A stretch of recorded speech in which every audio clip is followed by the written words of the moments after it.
All right. So now we're ready to begin. Let me see if I got anything in the chat. Doesn't look like it. But you already know, to the playback, you know how we do this. Except we did something a little different this time. No tags, no warning, no nothing, impromptu, live, but I did put a thumbnail.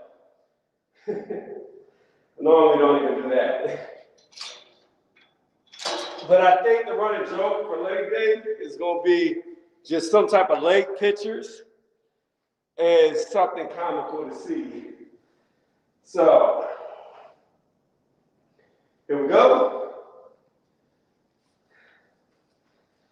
Time to do the legs.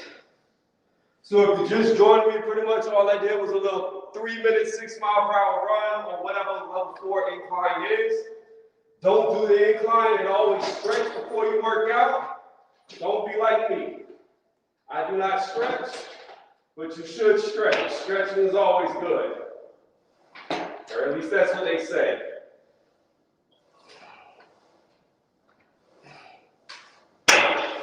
This is just a warm-up.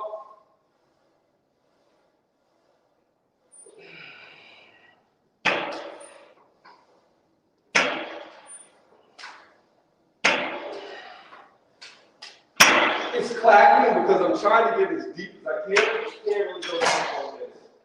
That's the only thing I do not like about this leg press machine. It says about a half press, 3/4 press. Tony, I'm here, I'm eating. What's good? I'm here working out for the both of us. So that way, while you eat that food, I burn the calories off for you. How you doing, Trouble?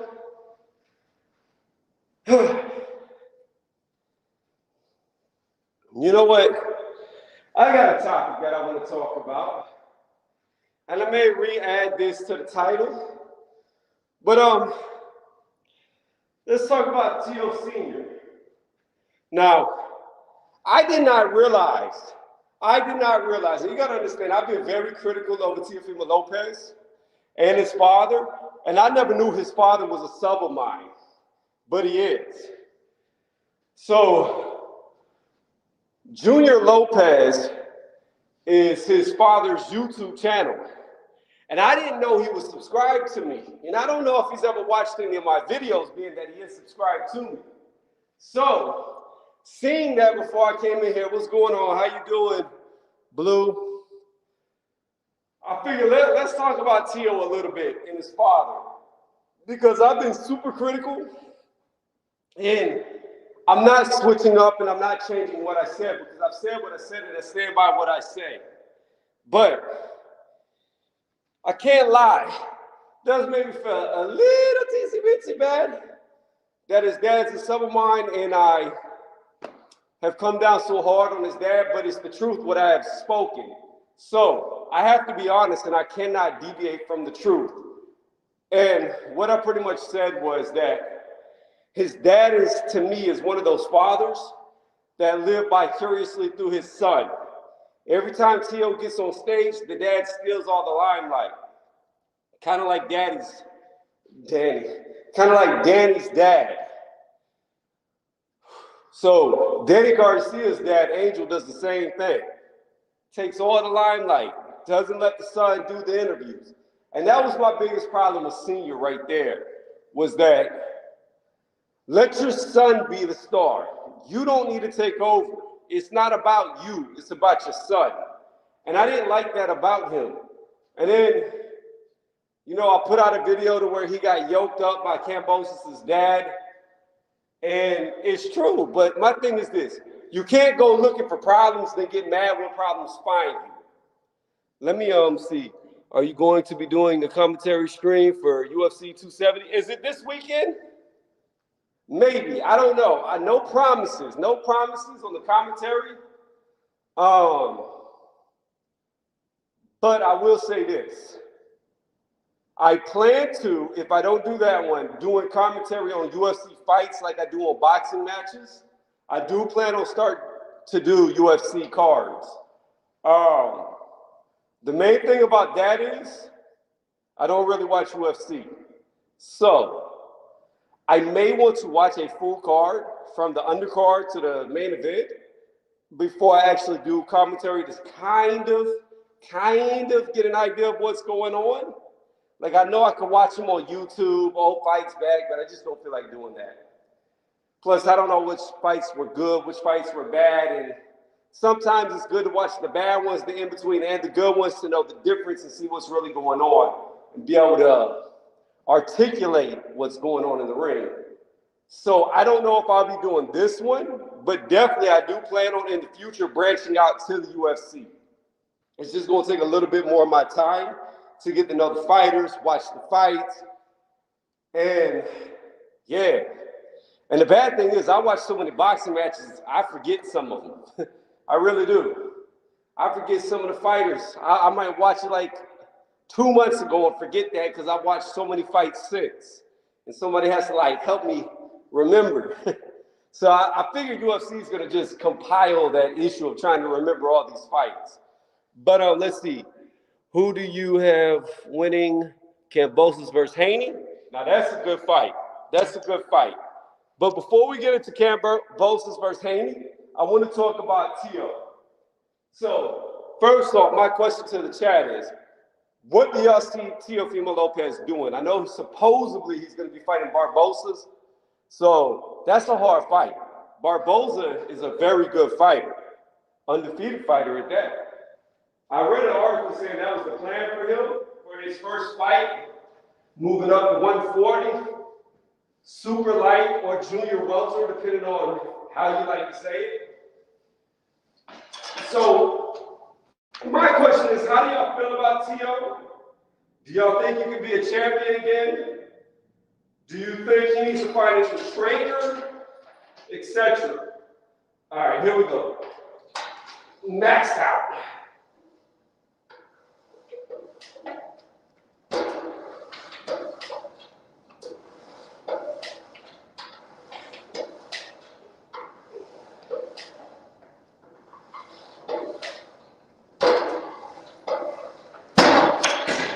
I can never get comfortable in this seat. I don't like the angle. Let's see. P. Diddy. P. Diddy Daddy. Nah. Although Devin was in the pool with Diddy. Danny Garcia's dad. Angel Garcia is who I was talking about. But here's the thing. I was amongst the people saying that Tio should leave his dad, but I don't mean like leave him personally. That's your father. He's always going to be in your life, and he should be. And if you want to take him to all your fights with you, by all means do that. If you want to keep him in your corner, keep him in your corner. But the thing is, there are fundamental issues with Teofimo Lopez. And Tio has been able to get away with his fundamental issues because of his power, his explosiveness. So for some people who don't know a lot about what's going on in the ring, they really weren't seeing it. I saw it. And my thing is this. Tio's dad's got to know as a trainer, he has taken his son as far as he can take him. And if they stay on the current course that they're on, I don't really see how he's going to improve. Like I said, I'm not saying that Tio should get rid of his dad. I'm not saying Tio should disassociate with his dad. I'm saying Teofimo Lopez needs a new trainer. He needs a trainer who has trained world champions to take him to the next level, if he's capable of it. Because from what I have seen, he has got way too many holes in his defense. And especially at 140 pounds, where all those guys are killers at the top, it's going to be very hard for him to survive there, but I could be wrong. Maybe he is weight draining himself. Maybe he is cutting too much weight. So let me see what y'all wrote. I see a bunch of laughing faces. Taylor, Regis, and Ramirez beat him at 140. Tio's dad is the reason C19 exists. He probably thinks he's the cure too. Look. No, well,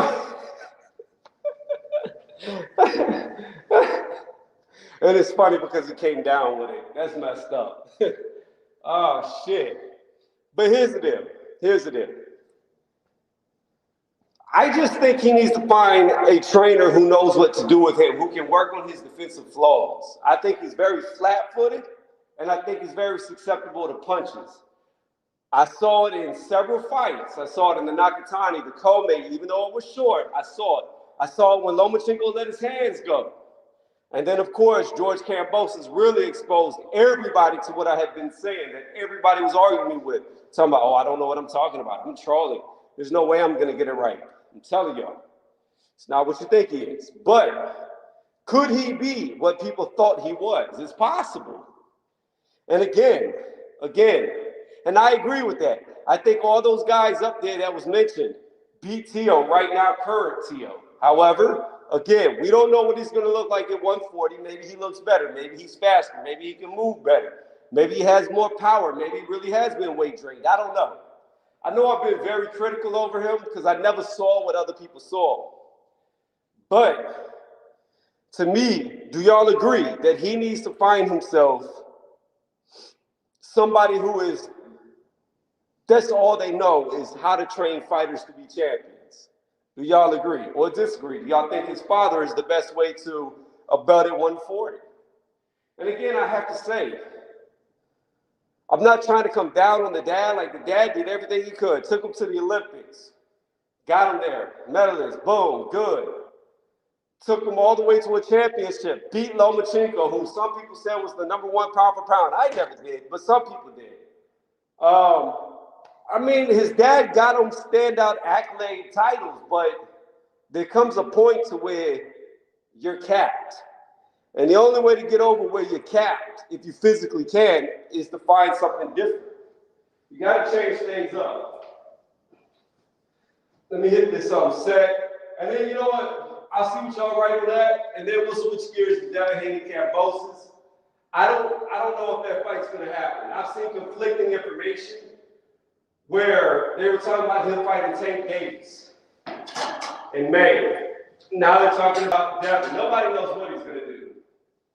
Then somebody was telling me he was going to fight a voluntary bomb. So I don't know. Whew, here we go.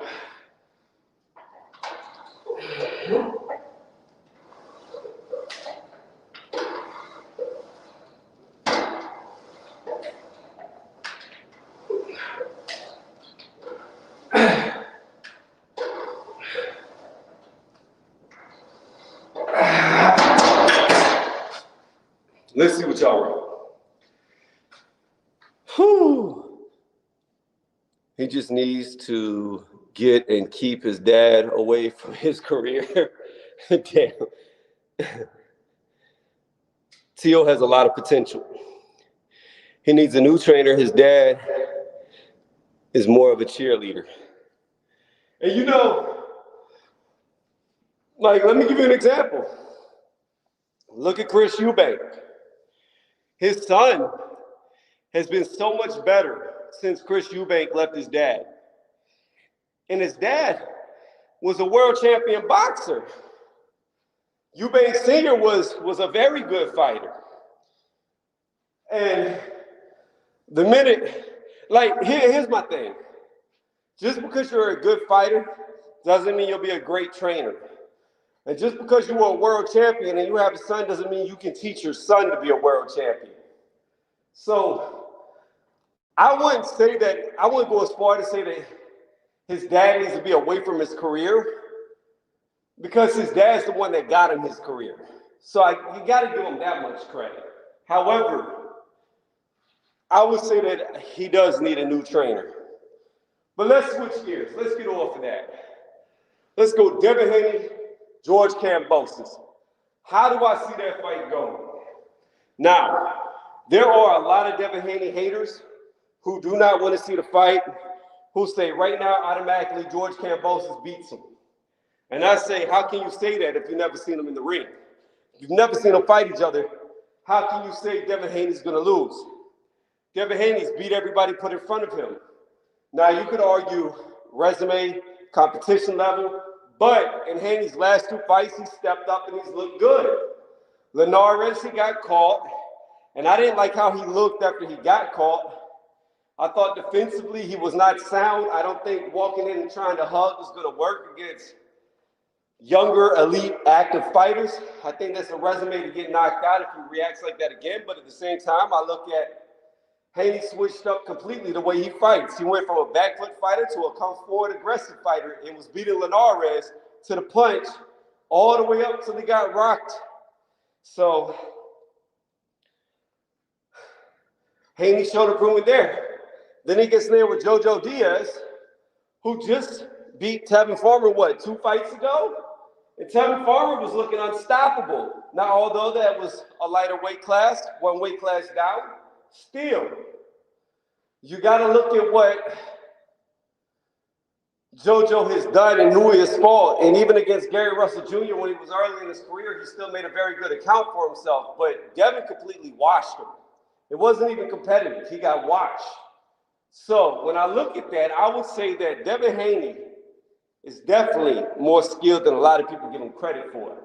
Now, George Kambosos, on the other hand, let me get into what y'all are writing before I go on to the George Kambosos tangent. And I'm going to do my set first, too. All right. I like Haney, but I don't think he has enough pop on his punches to clean out the division. So we'll get into that before I get into Kambosos. Power. Haney has no power. That's what they say. You know what I said, Trouble? You know what before I do this, I said Devin Haney has bunny paws. That's how hard he hits. He punches like he's got bunny paws. But we'll get into that. We'll get into that in just a moment. It doesn't really matter that he's got bunny paws. All right, last set. Fornix. I really do not like how I can't. My feet should be like here. Well, y'all can't see it. But my feet should be a good foot closer to my chest, and my knees should be touching flat with my chest, my thighs, and they're just not. I can't really get it deep. I mean, maybe if I was like 6'8", I could, 6'7". But being that I'm only 5'11", I can't get a deep stretch with this. Oh well, here we go.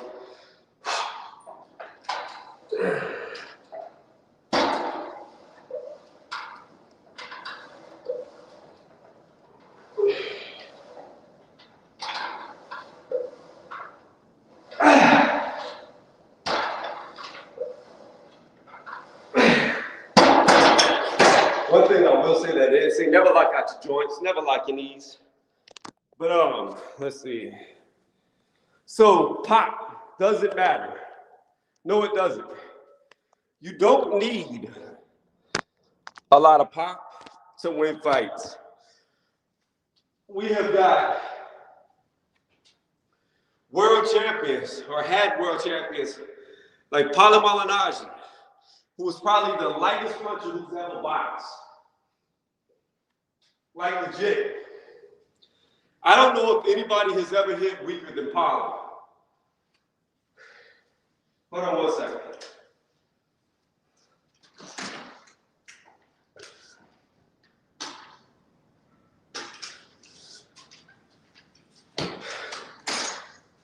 The thing about a punch is you don't really need a lot of power if you're a highly mobile fighter.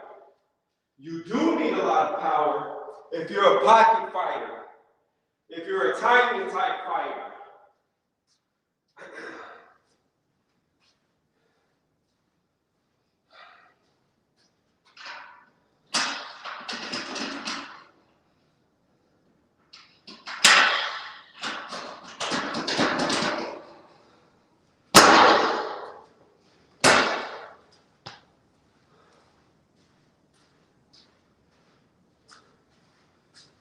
But if you're not a pocket fighter, especially being that Devin Haney's on the taller side for his weight class, you don't need a lot of power.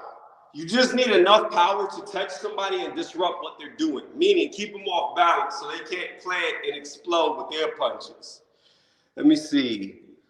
Haney needs to wait until he fully develops and reaches his full strength and hopefully develop some pop in his punch that are a little more powerful than my grandma.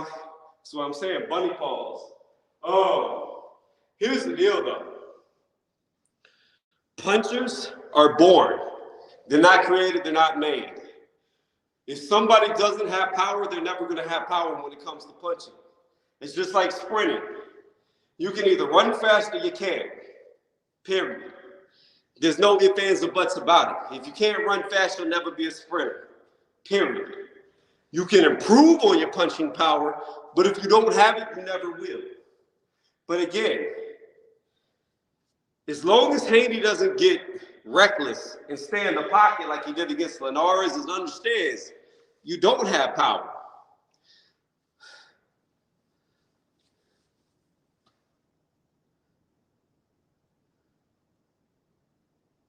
He said, bro, I think I can punch hard as fuck. I don't know though, I'm never hit anything yet. Well, that's not a very good gauge if you've never hit anything. I look hard in there. That's funny. What is going on here? Hold on. These assholes be coming in here fucking up this public equipment. This is all we got, though. Everything else, thank goodness, is in my garage. But again, all Devin Haney has to be able to do is disrupt their movement, disrupt their power, and be able to get away. Now, Kambosos has a lot more pop than Devin Haney. We know that. We know that. The only question is who is faster. That we do not know. Both fighters are really, really fast. However, I cannot tell you visually who the faster fighter is. I think that fight's going to come down to whoever is faster at getting their punches off. They both do angles very well. Yeah, they both use angles very well. They both can come in and out very well. Kambosos has more steam, so if it gets into trades, which Kambosos will do, Kambosos should come out on top in all exchanges. In fact, I'll say this. Hold on one second. I need to take this down one. So here's what I will say. Kambosos, in my opinion, right now, looking at it, I don't know who's faster, but I do know that combination punching, Kambosos is faster. Kambosos can let off more punches at one time than Haney can. The speed is, I don't know who's quicker with the jab.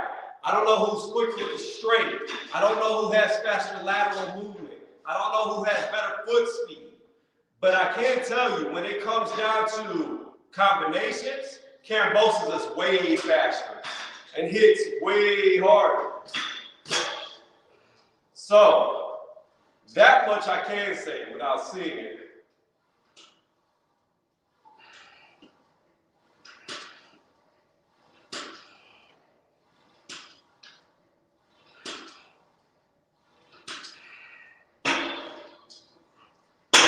I always do a warm up between every set when I change up, for every exercise, not set. And then we'll go heavier. So, I don't know. I think it's a 50-50 fight, but I would say if you're going to pick a favorite, you would have to say Kambosos is the favorite going into the fight. However, I did see Kambosos struggle a little against Shelby. I thought it was a clear win for him. I didn't think it was close on the scorecards, but he did struggle to find the target at times. And then I had to think about Devin Haney. I think Devin Haney's a much faster person than Shelby. I don't.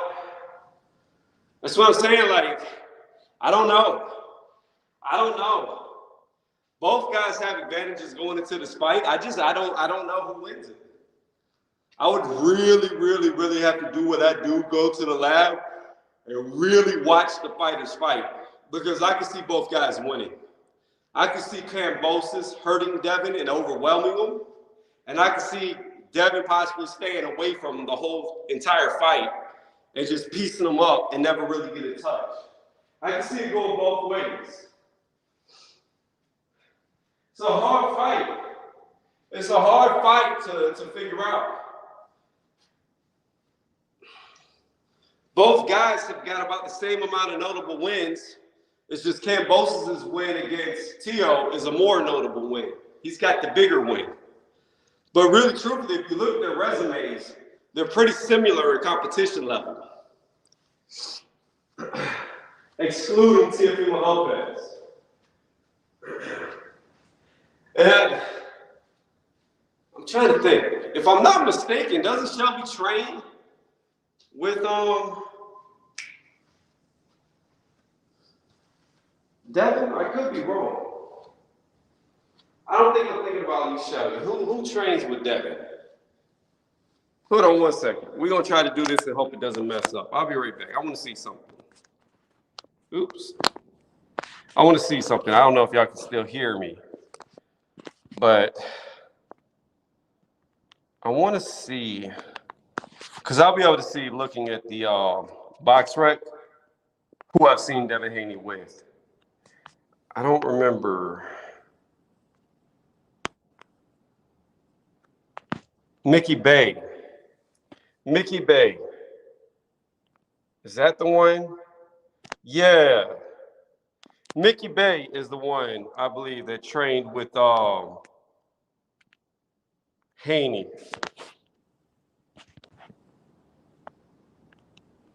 Hold on, we got some type of update. Oh no, that just says possible. I don't buy into these possibilities. I don't buy into if it says possible. Okay, cool, y'all can hear me. I don't buy into that, possibly fighting. First off and foremost, George Kambosos is not going to like Dubai or Saudi Arabia. It's not going to happen. He said he's fighting in Australia, and I guarantee you he's going to fight in Australia. So Eddie Hearn might as well go ahead and stop with that bullshit, trying to get his home court advantage, and just go ahead. If you want to fight, you're going to Australia. Stop trying to get this dude to go somewhere he said he's not going. That's a good way to lose the fight. And that's the thing about it. If Kambosos says he wants to fight in Australia, well, you better meet him in Australia. Don't try to get him to fight where you want him to fight. He's not going to fight in America again. He's not going to fight in England.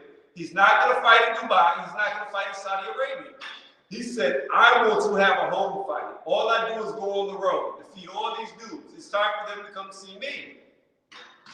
And if Eddie Hearn is unwilling to go to Australia, then hey, that's on them for why the fight doesn't happen, and you can't really blame George Kambosos. So, I don't know. That's just the update I saw just now, looking up. But it may have been Mickey Bay that trains with Haney. I'm not sure. But both fights, Lee Shelby and Mickey Bay, were both hard fights for Kambosos. He won them both, in my opinion. But again, it shows that he's not as good against guys who stay on the back foot, which Devin's going to do, and do quite well. 1, 2.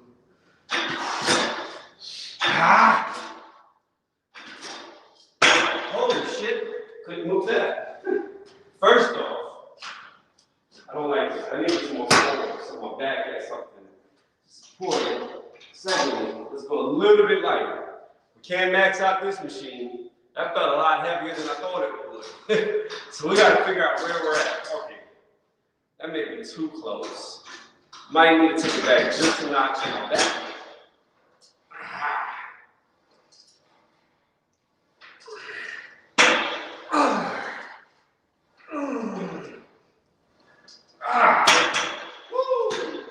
Yeah, we need to take this deck.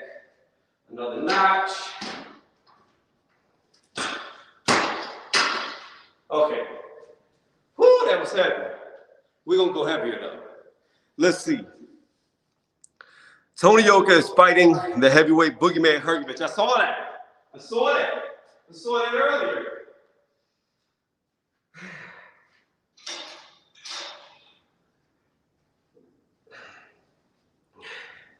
I don't think Hrgovic is a boogeyman, though. I don't believe that. Hrgovic looked horrible his last fight. And I'm going to keep saying it until people believe it. He looked horrible. Like,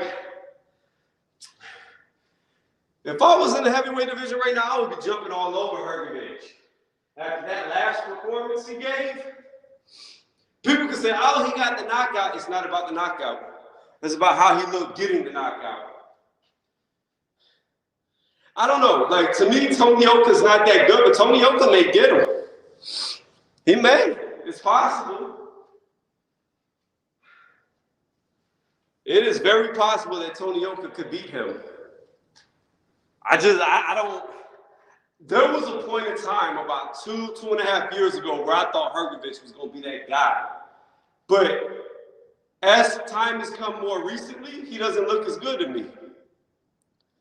What's going on, Thomas Jones? How you doing? So, Hrgovic just is, he looks like he's regressing. Fight after fight after fight after fight. And his body is getting more and more out of shape. He's starting to get like just round and marshmallowy looking. And I don't know what's going on. Like, I don't know. I don't know if he's one of them guys that just thinks he's so good he doesn't need to train, so he doesn't. Or what, but I'm going to be honest with y'all. I wanted to see Babic fight him. I think Babic can beat him.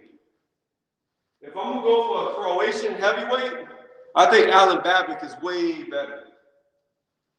Way better.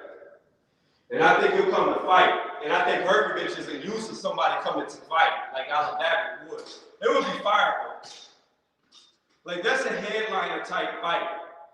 Babic versus Hrgovic. You talking about just pure fireworks, pure power.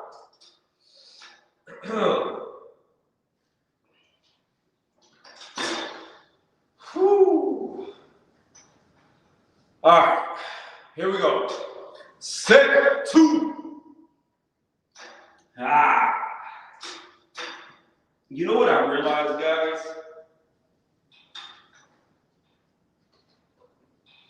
Fuck it, it doesn't matter. All right, here we go. We went a little bit heavier. Let's see if this is too heavy. Yeah, that feels better on my back right here. 1, uno, dos, tres.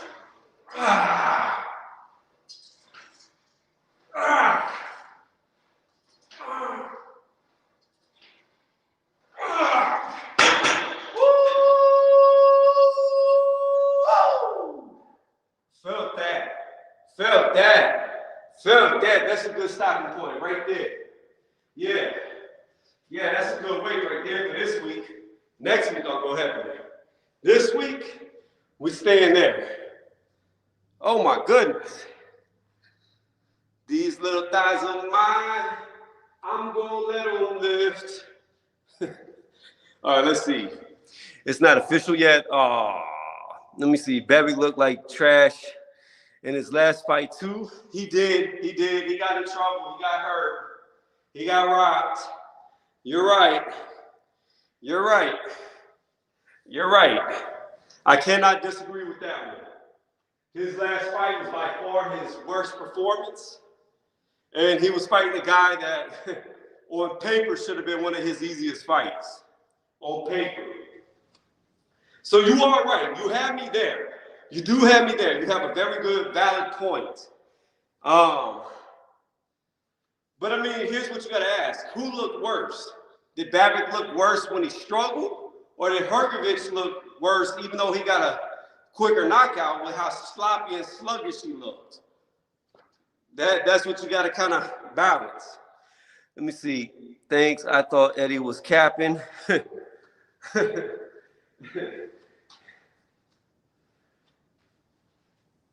Look, I just want the Dillian Whyte fight. I'm either going to be really, really happy or really, really, really sad. I think I'm telling y'all, Y'all don't understand how much money I have on the line. What's going on, regulator? Bruh, the thumbnail. Yeah, it's leg day. Gotta keep them legs strong or they snap. That's what I'm gonna start doing. For all my videos, we're not gonna tag them, we're not gonna do thumbnails. I only want my real subs to see these. And if people find me and like me, then they can sub. That's cool. But I don't tag these videos. I don't do anything. I don't announce them. I just go live. So I think I'm gonna start doing like funny thumbnails for every day, whatever it consists of, whether it be buys, tries, chest, back, shoulders, legs. We're just gonna keep the funny thumbnails. Let's see. We arguing which shit looks better. Hey, I'm just saying. I'm just saying. Do you like them solid or do you think liquid is better? What would you rather have? Would you rather have mud butt and stay on the toilet all night? Or would you rather have a big hard one that causes you to bleed? You pick. Which shit is better? Because not all shit is the same shit. That's all I'm saying. That's all I'm saying. Yo, regulator. Day Z, I died. I got killed. I should have listened. I was in a military tent. Buddy comes running up, yelling at me out of nowhere, talking about I got 6 people with me. We all got red armbands. He said, drop your weapons. First thing I do is raise my weapon. I get lit up in the tent. And now I came back to life. I ran to a police station, and the minute I get there, a nuclear bomb drops in the town. So I don't know if my guy's dead or alive. Like I logged out real fast, but if he's got like radiation poisoning, he's dead. He's dead. What's going on, actual facts? I didn't even see him come in the building. But let me hit this last set. Yo, regulator, question for you. When's the new JoJo come out? When are we gonna get the rest? Because Netflix really fucked up JoJo. They really fucked up JoJo. I don't like Netflix. I don't like how they're gonna take one season and make it fucking 3 years before we get it all.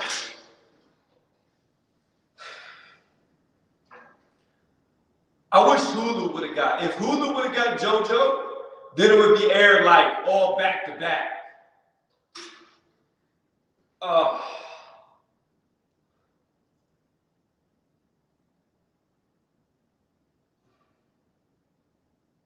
right, here we go.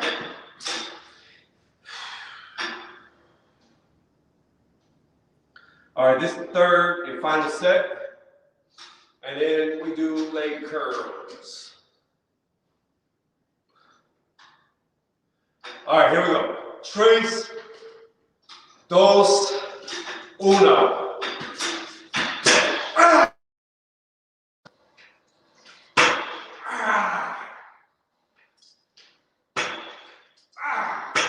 Shit. That's fucking heavy. Woo! That's fucking heavy. Oh my goodness. That's fucking heavy. That shit hurt. All right, let's see what we got going on in the chat. I have to look into that, but I'm guessing the summer trash.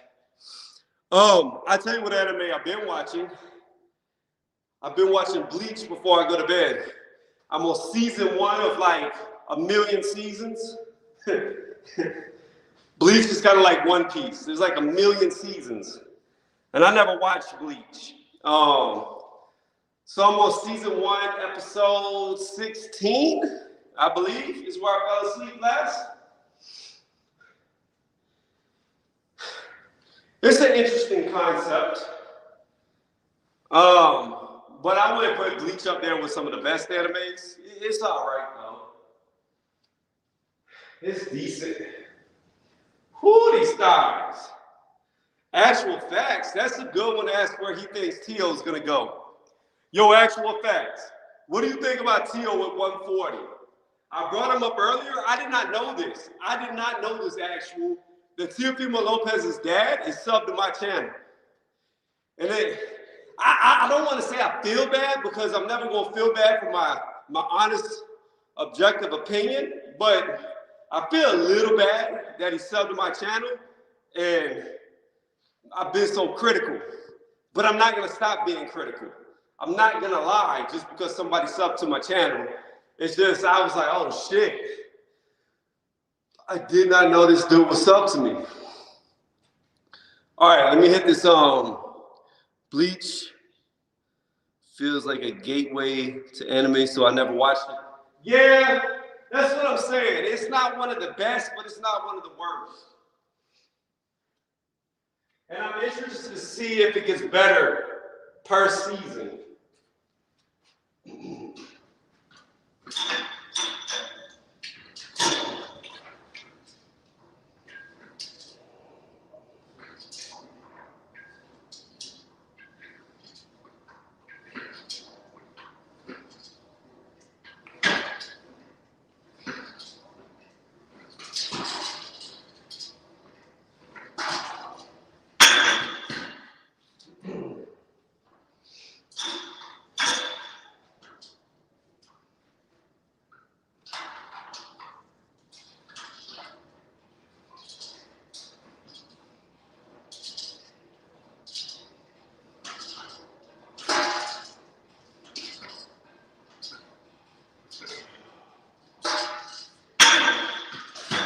And my dude, regulator, before I died on day Z, I had an M4.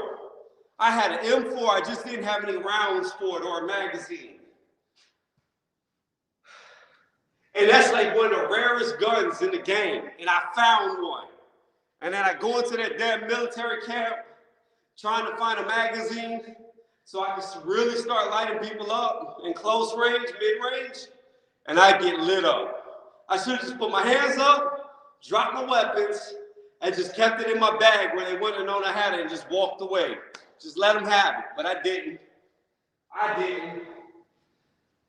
And then what makes me the maddest is for the last 2 days, I had a weapon. It's called a SG5 or SGK5, something like that. And you have to piece it together. And I slowly had it built. All I was missing was the butt stock. Took forever to build it, and then I died. All right, let's see. TO at 140 would be stronger. Of course, senior needs to let another trainer in there to add on his son's arsenal, get a new wrinkle, if you will. That's what I said, actually. That's what I said. I said by all means, he should, he can leave his dad in his camp. He doesn't need to get rid of his dad, but he needs a new trainer. A trainer who's trained world champions. And I would say, in my opinion, I think he needs to find a defensive coach. A trainer who's worked with defensive fighters, because offensively, he's sound. It's defensively, he's not as good. So that's what I would do. And if you could get his defense good, then he'd be a real threat in any weight class. All right. Here we go. Here we go.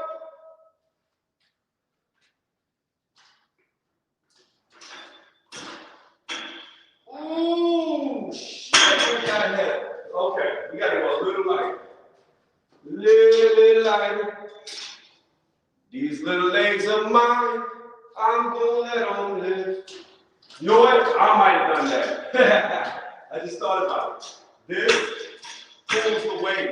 So if I'm pushing all my weight on it, I'm trying to lift myself and the weight. I guarantee it's gonna be way easier now. Watch this. I'm so slow. Yeah. Fucking, we'll stay here and go up.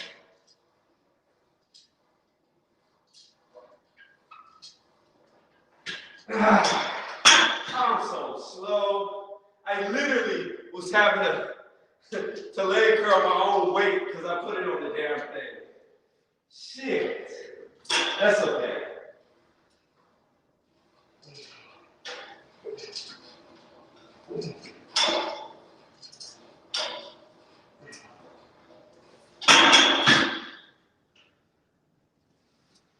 I will go back up. I think I can do it. All right, let's see here. Floyd Sr., yeah, well, can Floyd Sr. still coach, though? The last time I heard him talk, he was kind of like, He was kind of like getting like Muhammad Ali was when he had Parkinson really bad. And I'm not saying Floyd Sr. has that, but I'm saying like his communicative skills is really breaking down. I don't know if it's due to age or punches, but I agree. He's a very good defensive coach. That's a very good suggestion if he's still physically capable. What's up with the Cyberpunk? What do you mean? I haven't played Cyberpunk since I bought it. I logged onto it and I logged right off of it.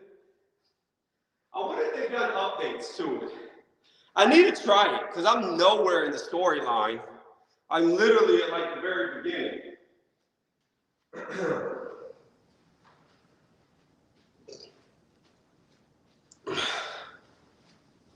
Let me see.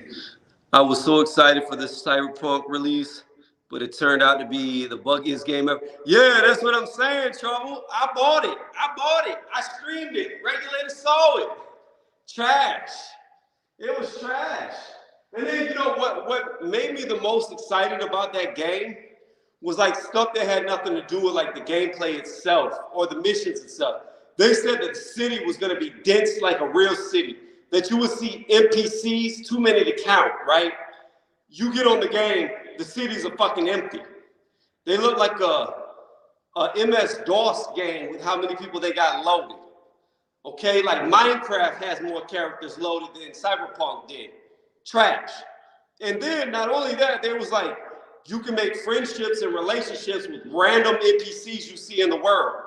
And I was like, yo, that's cool as shit. So if I'm like walking down the street and I see a girl with some big old titties and I'm like, hey, what's up? I could talk to her, be friends with her, and then be friends with her.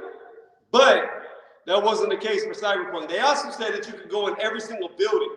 All doors work. That wasn't true. There were so many things that was lies. Let me see. Yeah, it's on PC, actual fact. Well, it was on console, but PlayStation pulled it off the market.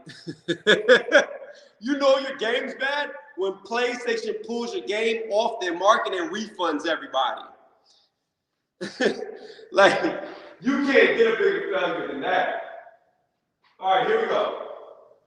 We're going to see if my legs are just weak or if it was because I was leaning. So here we go. This is where I failed the first attempt. Let's see if I can get it now that I'm not leaning. One, hold on.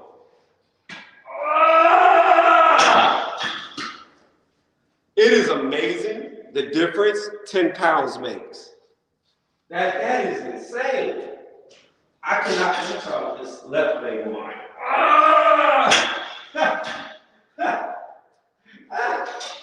I can't do it. Left or right leg. That's crazy. That's crazy. I have met my limit, but then I come down 10 pounds and I can rep it.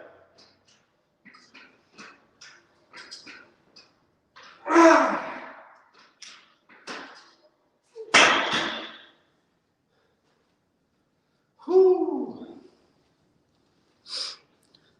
So, my goal is for my home gym, right, to get a lat pull-down machine. And that'll be where I can sit down too. But that's the goal. Lat pull-down machine next. And from what I've seen with my power rack, I'm gonna turn it. So like when y'all see me work out, it's this way. I'm gonna turn it this way. And then I'm gonna get a bar to come across to lock into the pull down so I can have my weights in between. Then when I bench, there'll be no rock or sway. So did I do both legs? Hey, I'm like talking, exhausted. Did I do my left leg? Or did I only do my right leg? Somebody play this back and tell me if I did both legs. Damn. I think I did both legs.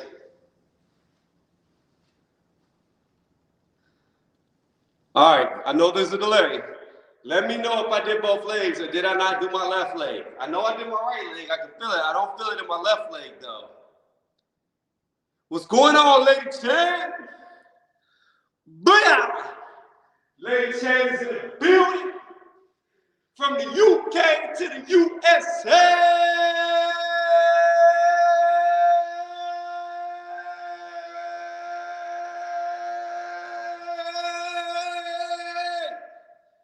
I could have went longer, but I don't want to round two of the hiccups.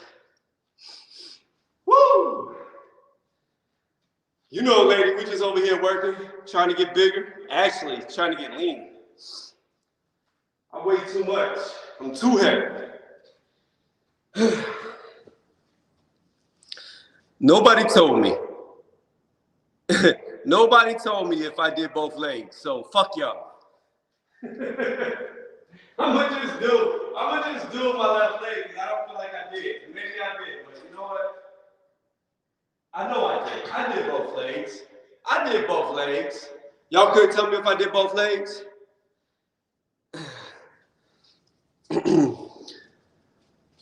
How much you weigh right now? Before I came here, I was 229.4 on the scale. 229.4. And my goal is to be around 210, 215.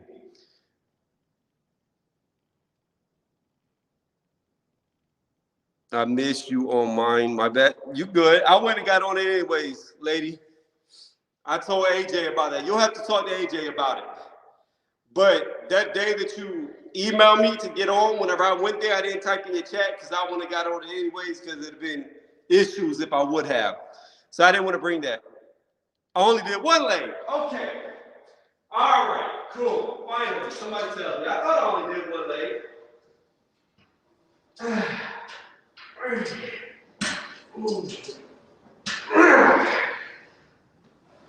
Oh, shit. Whew. Okay. Let's see. A freaking, the last Lady Chan interview with Tundi. I didn't even know Tundi was on. I didn't see it. I saw Tundi did a live today. So Lady Chan, I didn't know you did an interview with Tundi. I saw him, he was live. And his title today was like Dillian White versus Tyson Fury, who wins or something like that.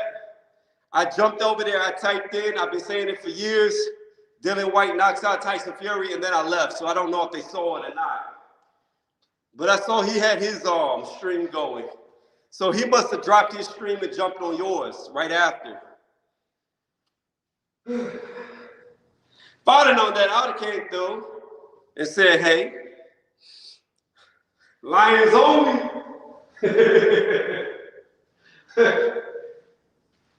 Let me ask you this, though, Lady Chan. Let me ask you this. Did you ask Tundi how many chickens he sacrificed so that Anthony Yarde wouldn't lose?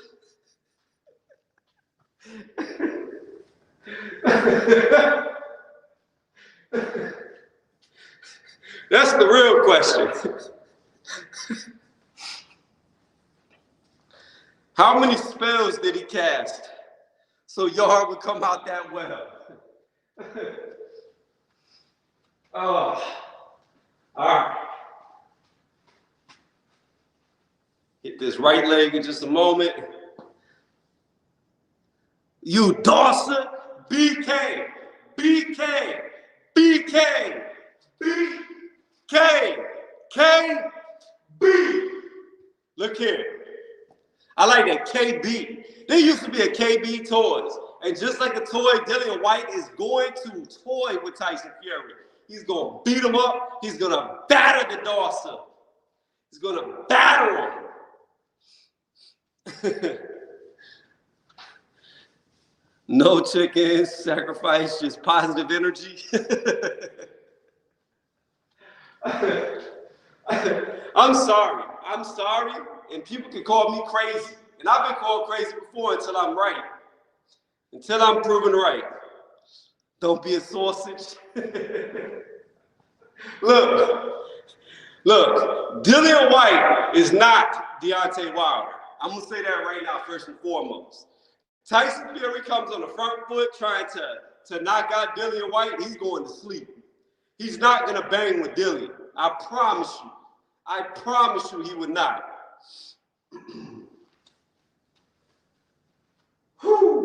Did y'all see Tyson Fury talking about how Usyk was on steroids? I brought this up the last time. How are you going to say somebody else who's never been caught on steroids when you yourself have been popped with steroids? That makes absolutely no sense. As soon as I get to the car, I'll open up the panel if anybody wants to jump on and talk. But it makes absolute zero sense. How are you going to claim that Usyk is on steroids when you got caught on steroids and said, oh, it was boar meat? Right. You and your fucking cousin, Hughie Fury, y'all both were on board, right? Get the fuck out of here. Uncastrated boar meat. There was a point in time when I used to like Fury, and that ship has sailed. It is gone. No lighthouse to get back either. Whew. Here we go. Last set.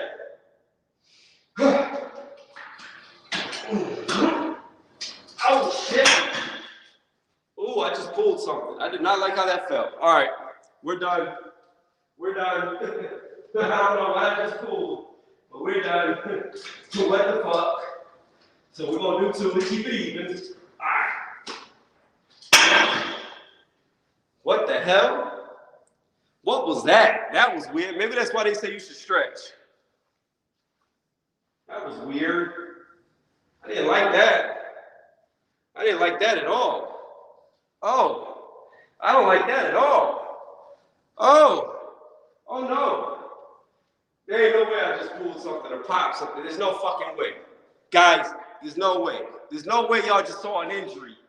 Oh, I didn't like that. I still don't like that. Oh, hold on, guys. Hold on. What just happened? Okay, we're good. We're good. Yeah, we're good. We're good. I just pulled something the wrong way. We're good. We good. We good. We good. Ain't no way I'm gonna get hurt. But I'm smart enough not to do it again, I'll tell you that.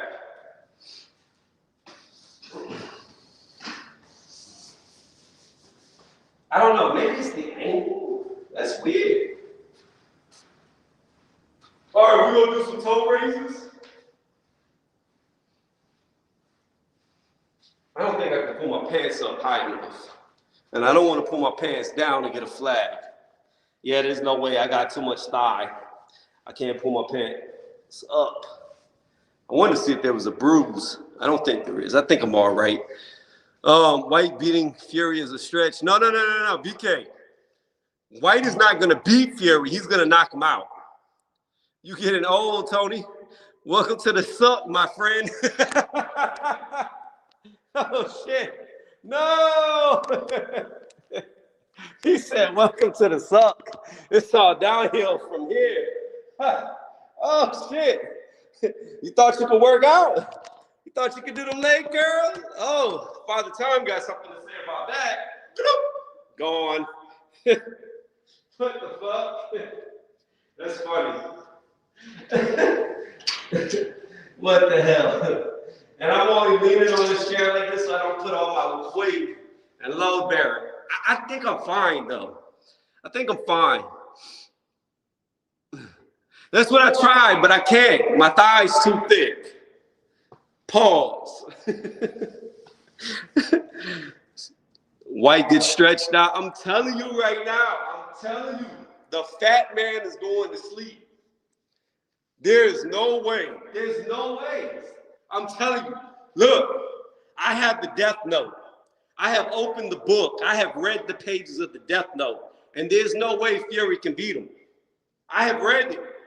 That's how I get my predictions right, just so y'all don't know. I have the Death Note. Regulator will know what I'm talking about. That might go over everybody else's head. May go over everybody's head. But I know Regulator knows. Oh, man. Oh, shit. All right, let's try this. Let's see if this hurts. Because all we got to do is 4 sets of toe raises and we're done. All right, like.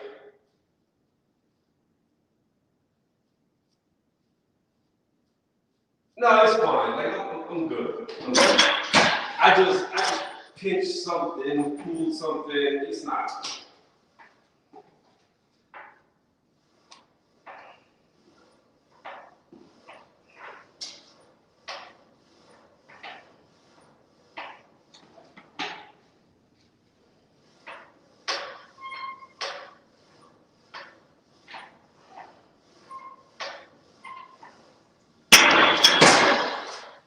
Yeah, it doesn't hurt doing toe raises. I'll be fine.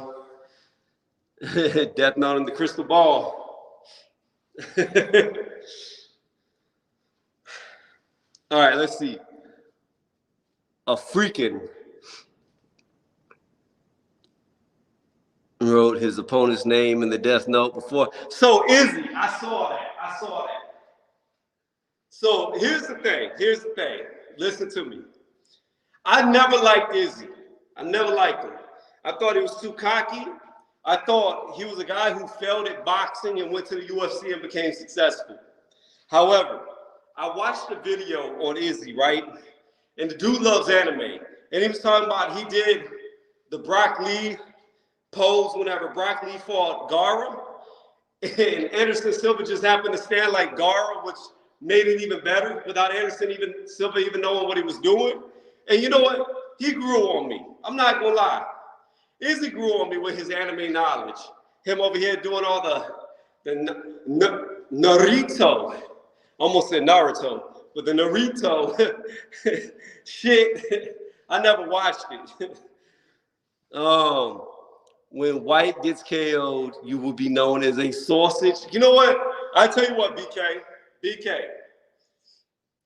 I will change my stream name to Sausage for a week's worth of lives if Dillian White loses. But if Dillian White wins, you have to come in to my live streams and open it up with, "I'm sorry, sir. I am the Sausage Cheerio." That's what you have to write every time you come into my chat for a week of my lives. "I'm sorry, sir. I am the Sausage Cheerio." That's my best British accent. Not very good. But hey.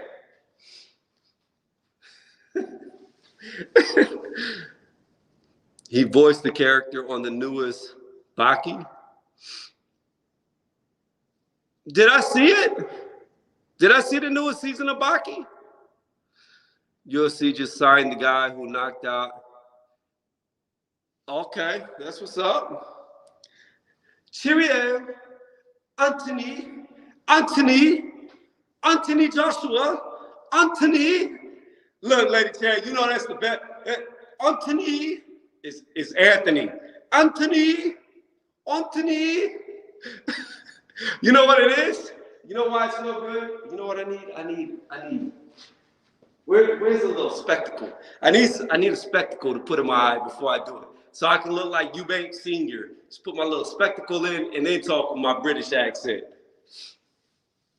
Yo, there's two things that I cannot stand that British people say. One, Anthony. Two, the letter Z.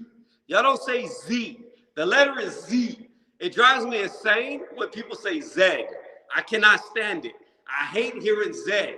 I hate hearing Z. Z is Z. There's no ED behind the Z. It's just Z. So like, there's a car coming out that I'm pretty confident I'm gonna buy. It's the 400Z, right? The 400Z, not the 400Z. And it just so happens that British and Aussie people make videos on this car. So whenever I'm watching it, I have to sit there and suffer and be tortured to hear the 400Z, the 400Z, oh, crocky, it's the 400Z, crocky. No, it's Z, like a zebra. It's not a zebra. Do y'all say zebra? Is it a zebra? Lady Chang, let me know. How do you say it? Is it zebra or zebra? It was needed regulations because it's Z. starting to lap the division. The only loss he has is when he went up, right?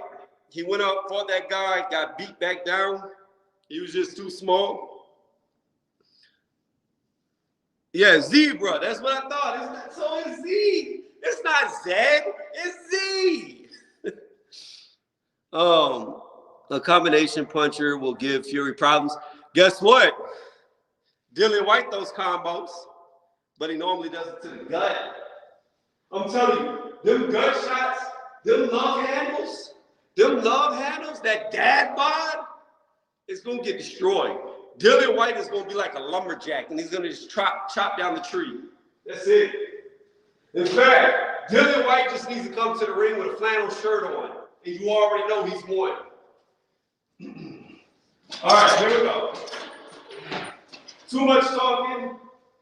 Ooh, I feel it.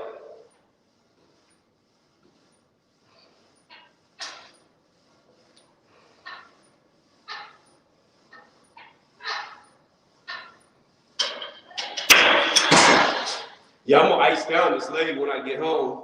The boy getting old. Zebra? Not zebra. What the fuck is a zebra? Cheerio. Let me drink my tea and eat my crumpet and see my zebra. What the fuck is a zebra?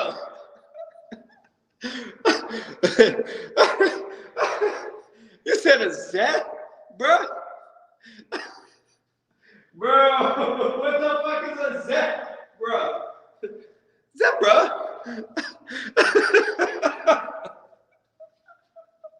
Yo, that sounds like a sound you would make whenever it creeps up on you and scares you, like you don't know what's behind you. Zebra? Let me see. Original Latin is pronounced Zed.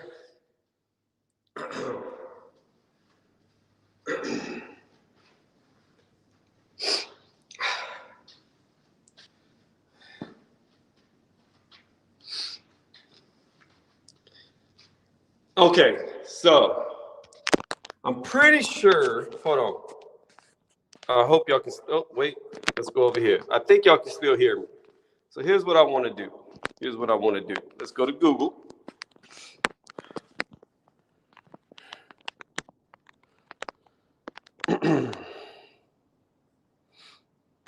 Because I thought, hold on. It is, can y'all still hear me talking?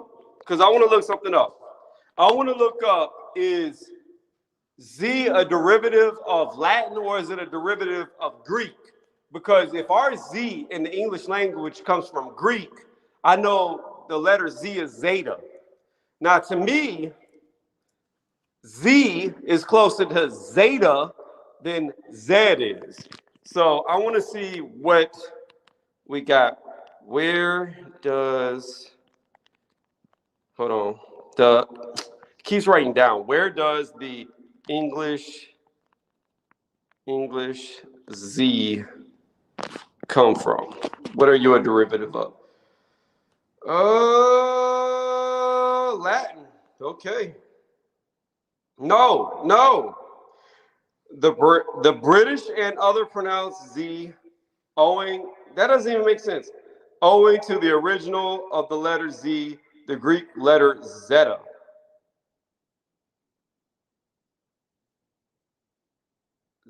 Zedi is Old French. Zeta is how you say it in Greek, zeta. This gave rise to the Old French zedi, which results in English zed.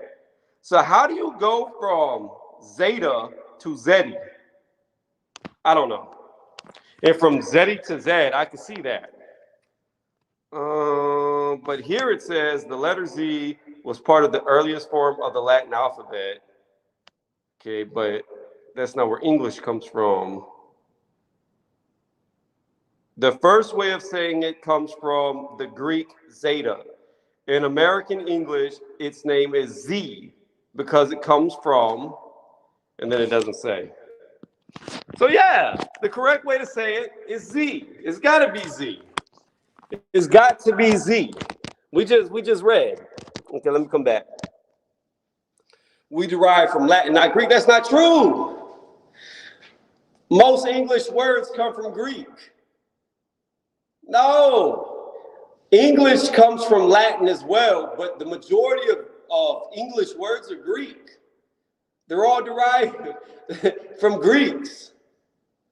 And if you look at Latin, that comes from the Romans. The Romans stole everything they had from the Greeks. So at the end of the day, my people, George Cambosa's people, we still win. It all comes from Greek.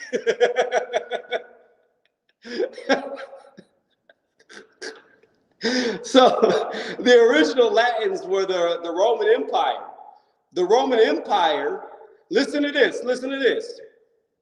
So where Rome supposedly started from was Troy. So when the brothers left Troy, they started Rome. So, and Troy, if you look back in history, although some people would try to argue it because of its location, was a Greek city-state in Turkey.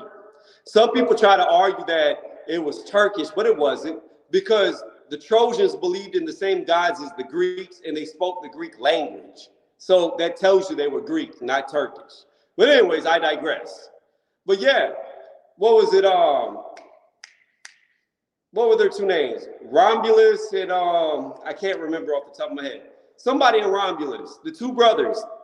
When Troy was destroyed, they left and started Rome. That's where the legend of Rome comes from. So again, it all comes full circle back to Greeks. Some, but mainly Latin, trust me. And we use French a little later. Yeah, a little Greek too. I love history. What were the Americans doing at the time Romans ruled? They did not exist. Let me tell you, BK, when Rome was an empire, England, they were like hut people. They didn't have anything in England at that time. When Julius Caesar invaded England, which is very cool how they did it, they literally built a bridge out of rocks. Like they just dropped a whole bunch of pebbles and came across the land. But they were like described as very native at the time. Like I don't even know if they had a language. Now they'll try to say, oh, we spoke Gaelic and shit like that, but no. That's not how it's described by like Julius Caesar. Like they didn't really have anything whenever the Romans ruled. So I really think that that's where their true language started to come from, was after Julius Caesar took over.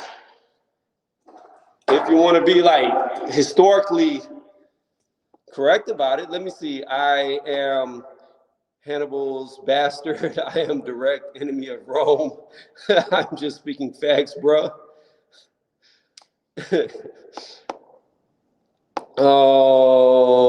I live next to the Roman wall. They built it to keep the Scottish out. He said they built it to keep the Scottish out. Laughing about it. You know what? Look here. Let me tell you something. BK. Let me tell you something. Out of the entire UK, all right? Out of the entire UK, Scotland is the highest on the totem pole for me. Let me tell you why I like the Scottish the best. Not because of anything that's got to do with their culture. The reason why the Scottish are the best is because there is a man who is Scottish named Gerard Butler. Gerard Butler played Leonidas in a movie called 300, and they made him look Greek. They got his skin a little bit darker, made his hair black like mine, had a little beard going. So for that, the Scottish, because they have Gerard Butler, are the coolest people from over there. Yo, my leg still hurts. Let me find out I ripped something, tore something, and I'm gonna be injured again. Lord, I swear, I keep getting injury after injury after injury after injury after injury after injury. Like, they just don't want me to get back to what I used to be. All right, hold on. We're going off camera. We're walking to the car. Welcome to the car. Welcome to the car.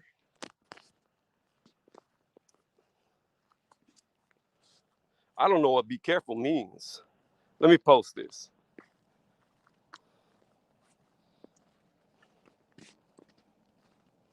I don't know what be careful means. I walk through dark alleys with $100 bills hanging out my pocket.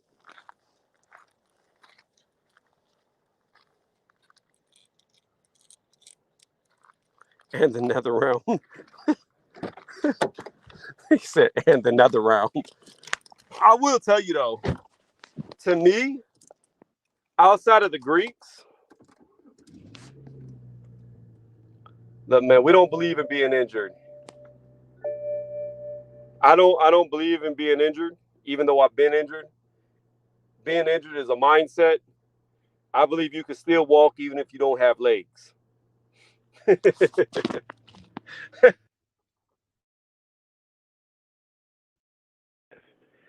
Oh, it's Tyson Fury. Yeah, look, Tony's reviews. I overheard you were talking shite about me, so I had to jump on and give you the business. Yeah, I got Tyson, time today. let me tell you something. If you duck Dillian White like you're going to do, the Joker is going to beat you. Usyk's going to whoop you. He wore that suit to throw a subliminal shot at you. Look, Tony reviews. You're a good young lad, very smart, physically gifted. But look, the Usyk fellow, he's using the steroids, all kinds of snacks, and Victor Conte and him, they're best friends, and we all know Victor Conte is a ex-felon criminal, and he's legally roiding up these boys out here, these lads, and don't let him put the fleece over your minds and your heads. They're cheating, and I'm not. I'm clean. So what happened with you and Farmer Joe in the board meet? Look, the Farmer Joe, the board meet, that was a whole fiasco there, and I regretted every bit of it. I should have done my research on the Farmer Joe. He was a charlatan, a snake, and a fake. He wasn't a real farmer. He was just pretending to be a farmer. He rented that farm for a couple of days, and they set me up. He was the man. The British government, they're against us gypsies. They don't like us. They want us out of the country. We all know this. And it's a big conspiracy. I got the paperwork. I could show you it. Maybe tomorrow. I don't have it around me now. We'll be looking to see it tomorrow. Let me ask you while I was asking the chat. Is it Z or is it Z? Z. Everybody know. Every good English-speaking person know it's Z. Or if you're a Greek, it's a real Greek. Not like you, Tony. It's Zeta. Is Cambosis a real Greek? Of course he is. Real Greeks go away and take other women. Like he went to Australia and took all the Aboriginal women and impregnated them and made good-looking mixed babies. That's what I'm fitting to do too, Go to America and make all kinds of mixed babies. My wife, she's letting me do this. We have an agreement. I have a good sperm. Ask Kate Abdo about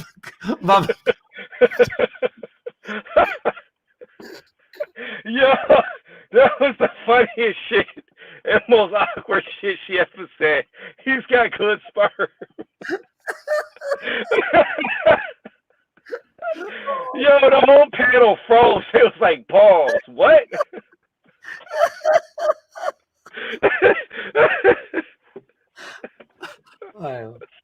Damn it! I broke out of character. My bad.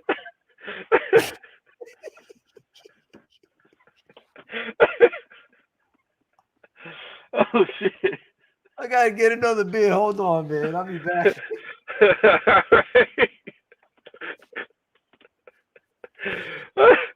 What is Kate known for? I don't even know what she's known for.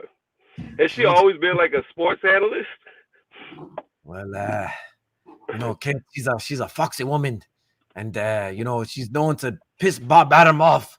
You know, when she almost had me and Wilder face off, and she was told specifically, "Don't let me and Deontay face off," because we were going to go at it, and you know, she almost messed up the fight because I would have stuck my nose on Wilder's nose and probably ripped it off with my teeth and ate it like a piece of boar meat, and you know. Who is this guy? That's Tyson Fury. That's Tyson Fury. No, who's actual? This is that's not Tyson Fury unless Tyson Fury's all of a sudden Latino. That is me.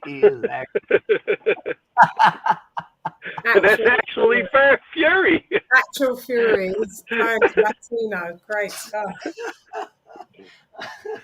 I can't do it. But at least be able to do the British accent if you're going to impersonate Tyson Fury. I know I'm bad. I know it's pretty bad, but It's hey, I really try. It's really bad. Actually. Bad. What up, Joe? You okay? What's good? I'm good. Goody.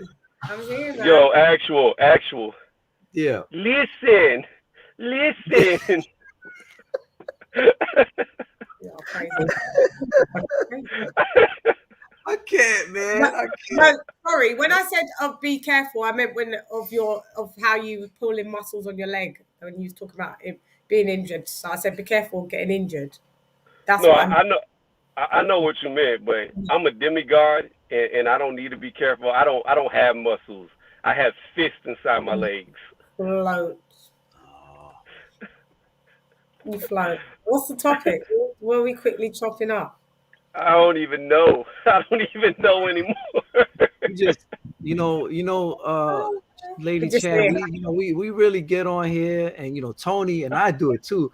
We just freestyle, man. We just talk off the top. Anything. Anything, Yeah. We don't plan this shit. Yeah. Because I don't make money off YouTube. Tony don't be making money off YouTube. We just have fun with this shit, man. Okay.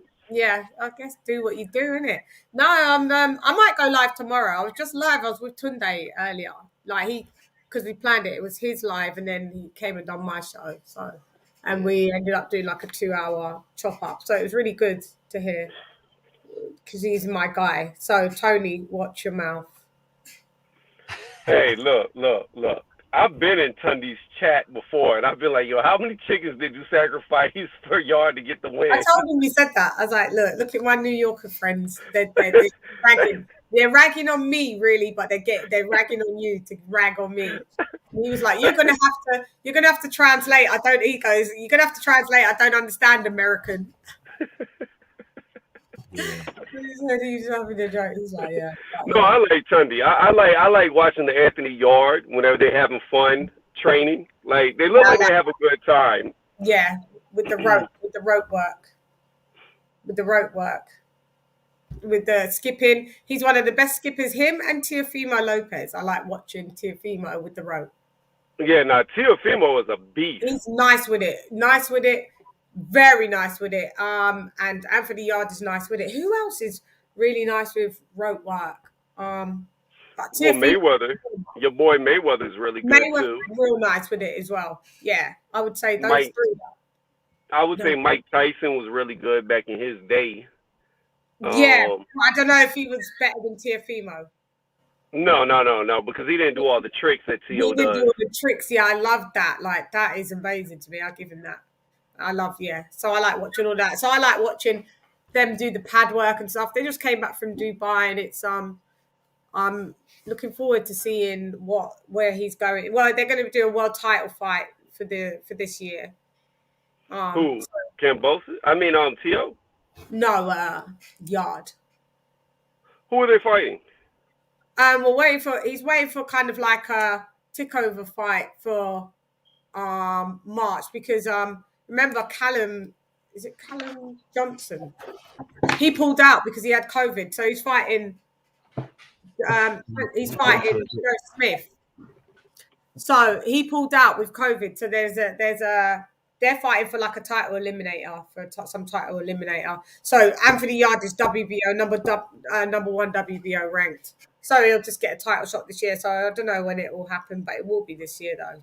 So let these two guys have their little eliminator, and then we'll see who Anthony Yarde fights out of the winner of Joe Smith and the other replacement guy. But we're all knowing Joe Smith's going to win. Well, Joe Smith's already a champion. Is Joe Smith already like a heavyweight champion? So is he defending? Yeah. So Okay, there's three champions. You got Better Beef. He's got 2 belts. You got Beeble and Joe Smith. Joe Smith. Okay, so what this is? So Callum Johnson was a voluntary. Then that's what it was. He was a voluntary. Then he got COVID, so he had to pull out. Okay, so this guy is going to be the replacement for the voluntary title defense of Joe Smith. Got it. I thought it was an eliminator. I'm not that great on the light heavyweight division. I don't follow it as much as all the other weight cats, you know. Well, there's not as many big names at light heavyweight, but the two, like, to me, the two biggest guys. Go ahead. Yard. Yeah. Those two though are giants. Like I don't know how good Yard's gonna do. We're gonna have to see how Yard does against them, because I don't know. I don't know if Anthony Yard's ready for Better Beef or Beevil. It's different styles, and they say styles make fights. It's like Anthony Yard is a puncher, so he's not much as a like he can box, but he's Anthony Yard is the Anthony Joshua of the light heavyweight. He's kind of like the big guy that will not. He's got 99% knockout ratio. He's second after Beterbiev in knockout. Beterbiev's 100%. Anthony Yard's 99%. He's knocked out 21 of his 22 opponents. Yeah, but a lot of those were like lower opposition quality. Yeah, and the thing is, and you need to let Tundi know this since you know him. If he's gonna get in there with somebody like Beevil, not so much Better Beef, but Beevil, he cannot let Beevil get off the jab. He'll knock Beevil out. I believe he'll knock Beevil out. I'm just saying they've got to really, because if you look at how he looked against Kovalev, it was the jab that caused him all types of issues, and nobody jabs better than Beevil. Nobody jabs better than him. Yeah. Well, you know, I'm not saying Lyndon Arthur is on the same level as Bivol and all of that. Lyndon Arthur has a great jab, and Anthony Yard just totally negated him, just knocked him out. So you can have a great jab. You'll be knocked out with your great jab. I don't know, lady. Like actual. Hold on. Actual facts. Where would you rate Bivol, his jab, just his jab against all fighters of all weight classes? How high up would you have him? Would you have him the best, close to the best? Where do you put him? I think Bivol got right now top 5 at least, maybe jabs top three, top 5. Yeah, I would say top 5 at least. You know, in boxing, his jab is tantamount to like Golovkin's jab, because it can hurt you. You know, because they're all European and they do have great like technique. Right. Yeah, it's very persistent, it's very constant, and then he throws it at different speeds at different angles too. Different angles, different height levels and stuff. Yeah. Forward, backwards. It's very frustrating. Very frustrating. Yeah. Hi, BK. BK said you big dosser.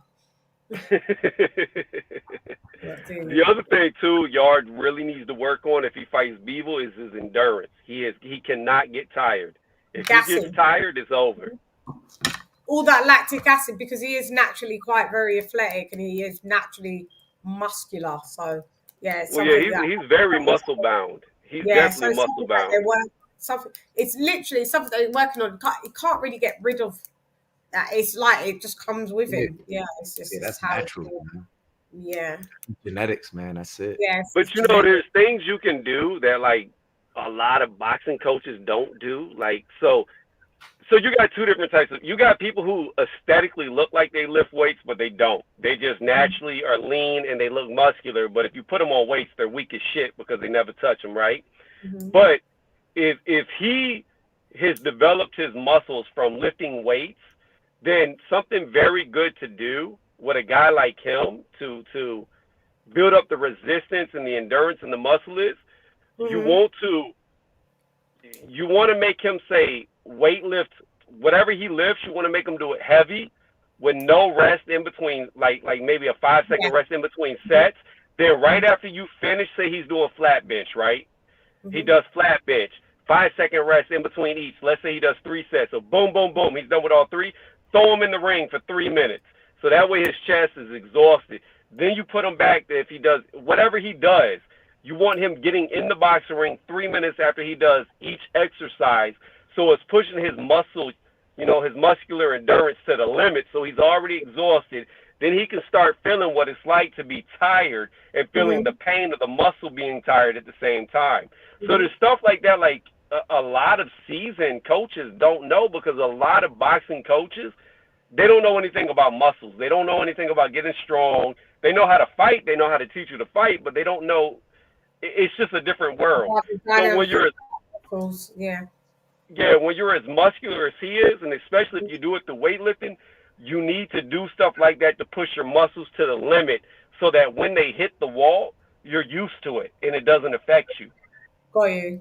Yeah, got you. I'll pass that along. I'll speak to T about that. It's a good tip. Thanks.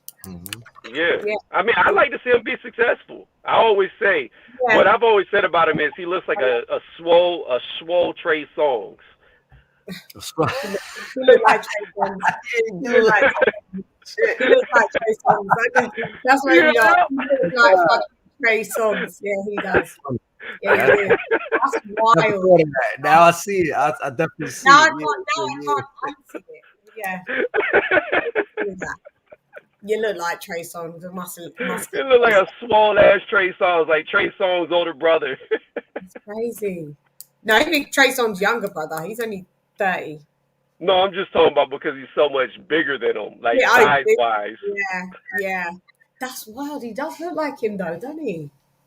Yeah, I'll pass that on to Tunde. That's a good idea. Yeah, I believe that he can go. He's only had 12 amateur fights, and where he's been brought to, you have to give him credit to where he's got to. This is what people's always quick to discredit and not look at the pros of how somebody's got to where they are with very limited amateur, little to none, and got to what level. I always liked Anthony Yarde, and I've always liked him. I wanted him to beat Kovalev. I wanted him to beat Kovalev so bad. In fact, I don't know if it's still on my channel, because I had a time where a lot of people flagged a lot of my videos and they were false flags. But them down. Yeah, but it may still be there. I did a pre-fight breakdown of what Anthony Yarde needed to do to beat Kovalev, and he didn't do anything I said he needed to do. And when I saw the fight, I was beating my head against the wall, so frustrated. Then it was was it the 7th or the 8th round where he damn near knocked out Kovalev? 8th round. So there it is. And that was the first round. I swear to you, if you watch that 8th round, you listen to what I said he should do. It was the first round he fought exactly how I said he should fight, and he damn near got him out of there, but it was too late. It was too late. He was so exhausted, and the jab just was his arch enemy.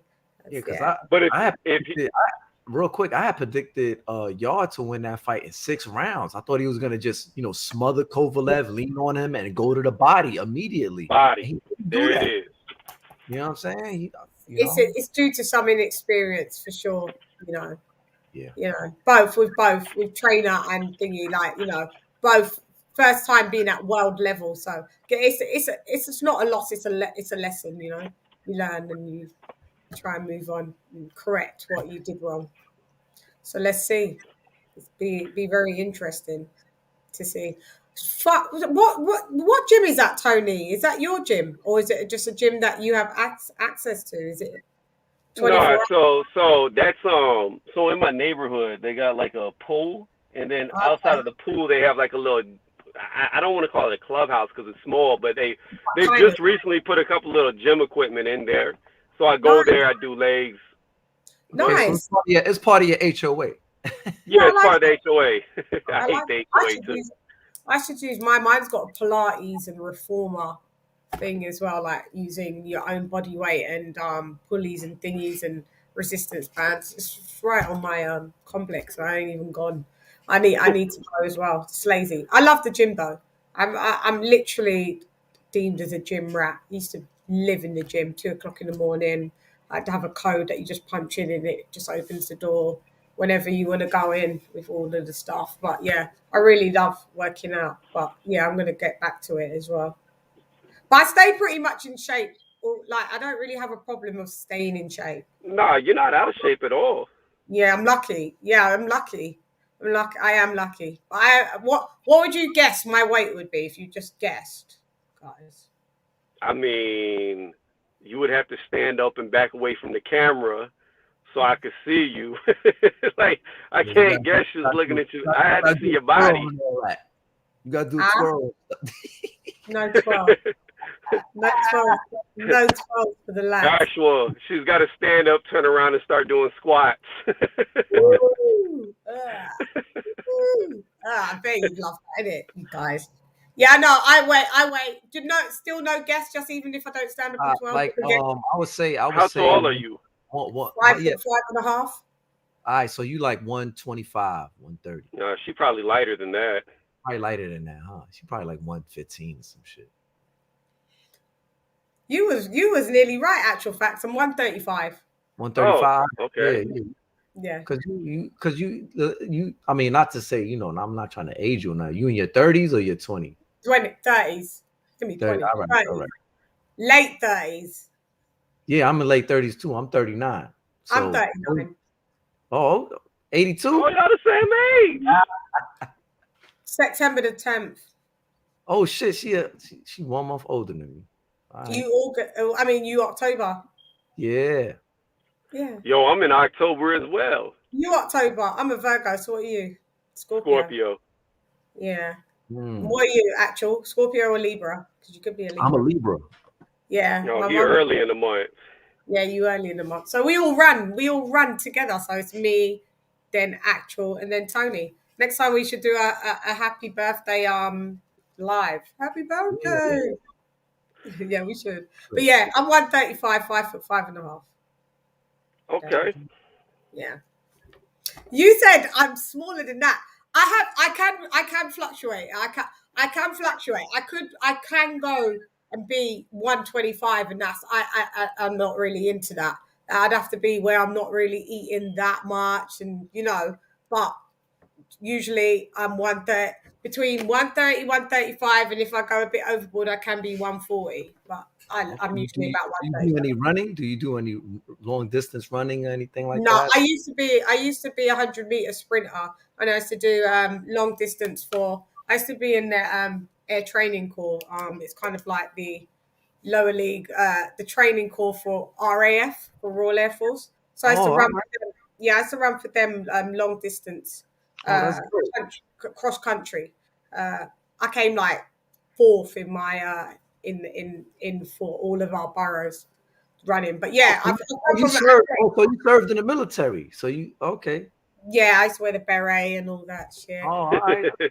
Load up L98 semi-automatic rifles and do drills and do glider planes and stuff like that. Yeah. That's what's up. When I was 16.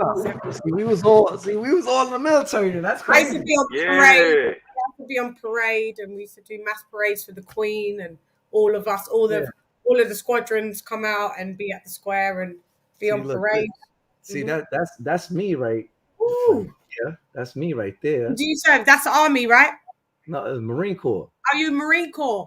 Yeah, got you. Marine Corps is serious. Yeah. So I was like RAF. You're Marine. What was you, Tony? Army. So we're all nearly all of them. Like, that's wild. All of the military. Thanks for sharing that. Actual facts. So check this out, lady. Whenever when I was in Afghanistan, I got a British uniform from a First Sergeant Melvin. That was his name, but from the British Army, I was stationed around them. Yeah. And I was like real cool with them because they all loved boxing. So we used to talk boxing all the time. They had this thing called the British Club, and they only let me in. No other Americans could go in there. So we used to go in there. They'd have that's where I first saw like Sky Sports, and then y'all have like a music station that only plays music. We used to have that, but we don't have it anymore. But so I was like listening to British artists and stuff like that. But yeah, like got real good with them. They gave me a military uniform, brand new in the packaging. Yeah. Really, really, really. Yeah, us Brits loved you, did we, Tony? We loved you. Yeah. Yeah. I was always cool with the Brits. Yes, yeah. Everyone's trying to fight for the same cause, So why not? Yeah, that's interesting. That is interesting. Have you been to? Has any of you guys been to the UK? I've been to the airport. So like I landed in London whenever I was going to Finland, but that's as close as I was. Okay. What'd you say? Where you was going to? Finland, Helsinki. Oh yeah, I've been there a couple of times. Yeah. Yo, so I've I been don't to know. Helsinki and What? Oulu. I've been there a couple of times. Performed there. Yeah. Okay. So like let me tell you from an American standpoint, right? Whenever I went to Helsinki, like I said, I didn't walk around the city of England to see what it looked like, but I did see through the windows and it kind of looked dirty like America. So I want to say this. When I landed in Helsinki, right, it looked just like America, but clean. Like, let me tell you, hold on, let me tell you. So I had to use the restroom before I met the person I was meeting, right? So I go over to the restroom. It's so fucking clean that I took pictures of it. I had to take pictures of the bathroom because I never seen a bathroom that clean. It's crazy. When I was in my hotel room, it had its own steam room, sauna, in your room. Like that's how much they're into, where you pour the water onto the coals, like in your room. It was crazy. It's so fucking crazy. So after we did the show, had everyone come back to my hotel, jam in, and then we'd go in the sauna. We could all have a sauna and then come out. It's very surreal. And then I've been there like maybe about 4 times. I've been there in the summer and I've been there in winter. So in the winter, they only have 2 hours of natural daylight. I know. Let me tell you. In the summer, hard 2 hours of dark. Crazy. Let me tell you, it messed me all up. So whenever I land there, right, I went to sleep.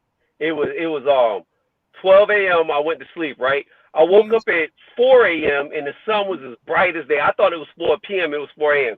So I woke up, old girl. I'm like, yo, let's go, let's do something. I'm new here. I want to see you around the town. She's like, what are you doing? I'm like, what are you talking about? It's 4 p.m. She's like, it's 4 a.m. I'm like, the sun's out. She was like, it doesn't go down here. It doesn't go down. It's crazy how it operates. And I did a show, and it was nighttime at midnight, and then when I came out of the venue, it was 2 a.m. and it looked like 2 fucking p.m. Tony. And I was like, it's crazy. No way. This is wild. Even though it's only not too far from London, I felt I had jet lag because I couldn't get with how there was too much daylight at some points and then enough time. And they've got really high suicide rates, they were saying, because in the winter, it's always dark. So they don't get enough vitamin D. We're kind of like that as well. Here it's I don't know. New York, I'm trying to remember. Do you guys get a lot of dark when it's winter? Like by 3:30 p.m., we're plunged back into darkness here. I would say in upstate New York, where I was, probably around like 4 p.m., 5 p.m. during the wintertime, it starts getting dark. It gets dark early. Yeah, my aunt lives in Rochester. Especially if you like in Fort Drum, New York, like up in the Army base up there. When I used to be up there, it used to get 4:30 get dark. Here it's 3:30 on the button. Nighttime. Straight away nighttime. We don't I've literally seen 2 hours. I took pictures of myself looking through the window because I've realized I haven't really seen we keep our curtains more or less just closed because there's no point, because by the time you open them it's dark again. Crazy. Yeah. See, and I'm the opposite. I'm nocturnal as fuck. I love the nighttime. As long as it's warm. If it's not cold and dark, I don't like that. But if it's warm and dark, I enjoy it a lot. Me too. Hence why I'm fucking talking to you guys. That's why, because I'm not fucking nocturnal. That's how doing this boxing thing, it's turned me nocturnal. I'm always on you guys' time zones, more or less. I'm on Eastern Standard. I'm on Central Time. I'm on Pacific. Fuck. Never on my own. Never on my own time. Never. But yeah, it's all good. But I'm a night owl. Because here right now it's 2:53 a.m. Yeah, it's late. That's kind of early for me. That sounds wild. I'm used to going to bed at 7 a.m. every day in the UK. Like I go to bed at 7 a.m. Then I wake That's up. crazy. Yeah, Nah, I can't do that. Yeah, it's fucked. It's fucked. I'm trying to get myself back into routine. So last night, yesterday I went to bed at 6 a.m. and I got up at 10 a.m.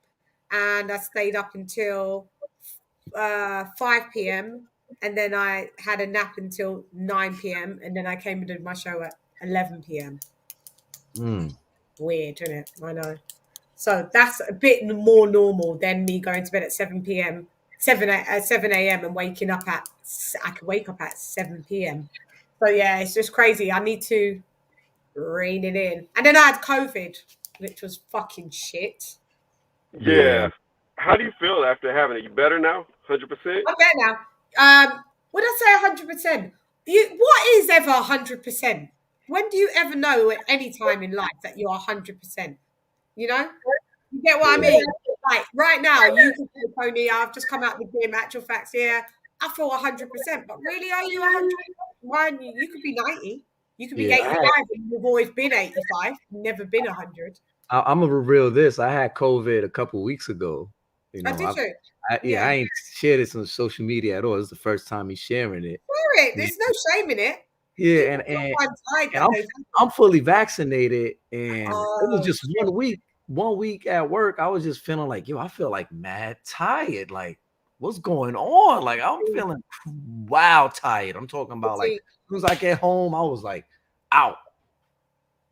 I'm like, I don't feel like Was that the only symptom you had then? Tiredness, and my nose was really leaking a lot, and my throat was wild sore. Like, it was crazy sore. So answering your question, when he said the nose, I'm not 100% because as you can hear, I'm still quite nasally and it will be blocked and then it will run. And it's been like that for that was the last symptom to come. So when I got COVID, I had like a mad chill, then I had fever, then I had back of the neck ache, banging headache, never had sore throat, never had a cough. And I'm asthmatic. So you would have thought that would have affected me. I'm not vaccinated either. Oh, wow. Wow. Yeah, and it was like a few days. Like it's taken me like 2 whole weeks to be this. So I have a bit of fatigue, but nothing to write home about. So that's what I'm saying. I don't know how I can gauge if I'm 100%. I doubt it because of my nose. So I'd say I'm probably about 85. Yeah. Well, 85 is still good. It's still good. 85 still, you're well. Yeah, you can function. Yeah. So I've caught it and I've been vaccinated. For me, when I caught it, I had 0 symptoms. I did not feel bad. I did not get sick. I did not sneeze. I mean, I felt normal. I felt great. I felt like $1 million. However, when I got vaccinated, I thought I was going to die. Like, I was sick for like a week and a half. My bones were hurting. Like, it's crazy how like the vaccine put me on my ass, but the COVID did nothing to me. But do you remember? Yeah, because I had stabbing pains in my chest here, stabbing pains in my chest, and stabbing pains in my back, which was quite weird. But Tony, do you remember when me and you were both really sick? Do you remember? Yeah. And you had like the deathly flu. I was worried for you. You had like the deathly flu, and I had the flu. It wasn't COVID because I had a test, and it wasn't COVID. But COVID's worse than that, Tony. If you wasn't vaccinated, how you felt deathly when we were sick, having COVID's worse than that. No. So listen, when I caught COVID, I wasn't vaccinated. I got vaccinated after I've already had it. So like I caught it and I was like, so when you thought I had it, I got tested and I didn't have it. Like, remember I thought you had it. Yeah. No, it turned out just to be the flu. But when I was positive for it, I didn't even know I was sick. Like I didn't have one symptom. It was worse than COVID. For you, yeah, for me, yeah. Yeah, I had the flu and COVID was worse, man. COVID's fucking now, and it's now made me just like so. Kurt DeVille, yes, AJ all day. Kurt DeVille, let me just finish this. Kurt DeVille's had it twice. He said it on the show. AJ, you hear who she mentioned? Remember what we talked about? AJ all day. What's the topic of discussion, y'all? What's up, Jan? What's up, Actual Facts? Tony's Reviews. What's good? What's up, dude? that Kurt Deville he's just getting over COVID for the second time in 6 months. I'm just wondering to myself, can I keep getting it without getting vaccinated? I can keep getting it. Can I cope with getting it every like twice a year? Because you didn't get it again, did you? Are you okay? No, I haven't got it. I haven't got it again, but you can get it again. Like I'll only be immune for probably about 4 months, and then you're back out to be able to get it again. And it's like, do I want to keep putting up with keep getting it? But then, you know, my mum's triple vaccinated, and she hasn't got it, and she sat in the room, and I isolated at her house because it was over at her house for Christmas, and yeah, it was weird how it affected the household. My mum triple vaccinated, didn't get anything. I got 8-year-old. She got symptoms for 2 days and was just like, and after that was like, whatever. Then I have a 4-year-old. She had no symptoms, nothing. These are not vaccinated. Then my brother came round, and my younger brother, and he got it. So it was me, my brother, my younger daughter, but me, my brother, we were the worst. We was like that. Couldn't eat. Still got, I'm not 100% because my taste buds are fucked up as well. Oh, don't you hate that, man? When I'm going to be eating this food, I'm eating it, and I've got taste, but it's very dulled down. Well, Chan, I will say this. COVID hasn't taken away your glow. You look lovely. Thank you very much. You are always so complimentary. You are the best. Hey, I gotta be. You know what I'm saying? Especially when I'm talking to people that I love. Compliment me. Tony don't compliment me Tony don't compliment me ever, and actual facts. You're new to this, so I'm waiting for a compliment, mate. Tony. Tony never compliments me. Tony's ruthless out here. You know, Tony's brutal. What up, Shad? It's Shad. You know, what I missed though? What's the topic of discussion? What y'all talking about? Tyson Fury's dumbass, random talk. Crawford's lawsuit. All this shit. We all did military stuff. We could talk about Crawford's law. Yeah, but you know what? I don't really like Tony. I caught a bit of your live yesterday, and I'm with you. You know, you're like, I don't really want to touch this topic too much because it just gets so many people. It's ruffled. It ruffles the black people. It has. Yeah. It ruffles the white people. It's just ruffle, and it's just like got a lot of people up in arms. Boxing's already filled with ruffling. I just like. I touch on it. I do my reports. I'm not trying to dwell on it. Like I'm not trying to go from platform to platform talking about it. If you get what I mean. I mean, I'll say this. My view is it's about the money, man. Crawford for me is like if he was more vocal, a little bit more animated, he wouldn't be in the situation he'd be in right now. And I think. What Arum tried to do with him was make him to be the heel, right? The heel kind of dude. And Crawford wasn't having that. He wasn't. Crawford's not the type of dude to fake anything. You know what I'm saying? He's just a genuine kind of dude. So just laid back. He's laid back, right? He doesn't talk. But he does his talking in the ring. That's it. Yeah, what Bob should have did as someone that's of like 5 generations older than us. Fucking hell. He's got 3 summers left and counting. But I mean, what he should have done is just hired a PR team, someone that would handle Crawford's social media, call Crawford, we need some clips for today for your Instagram. We'll do some clips here. We'll upload it. We'll come to the gym. We'll see you work out. We'll upload it. We'll get some little outtakes of you being funny because Crawford actually does have quite a funny, cute personality.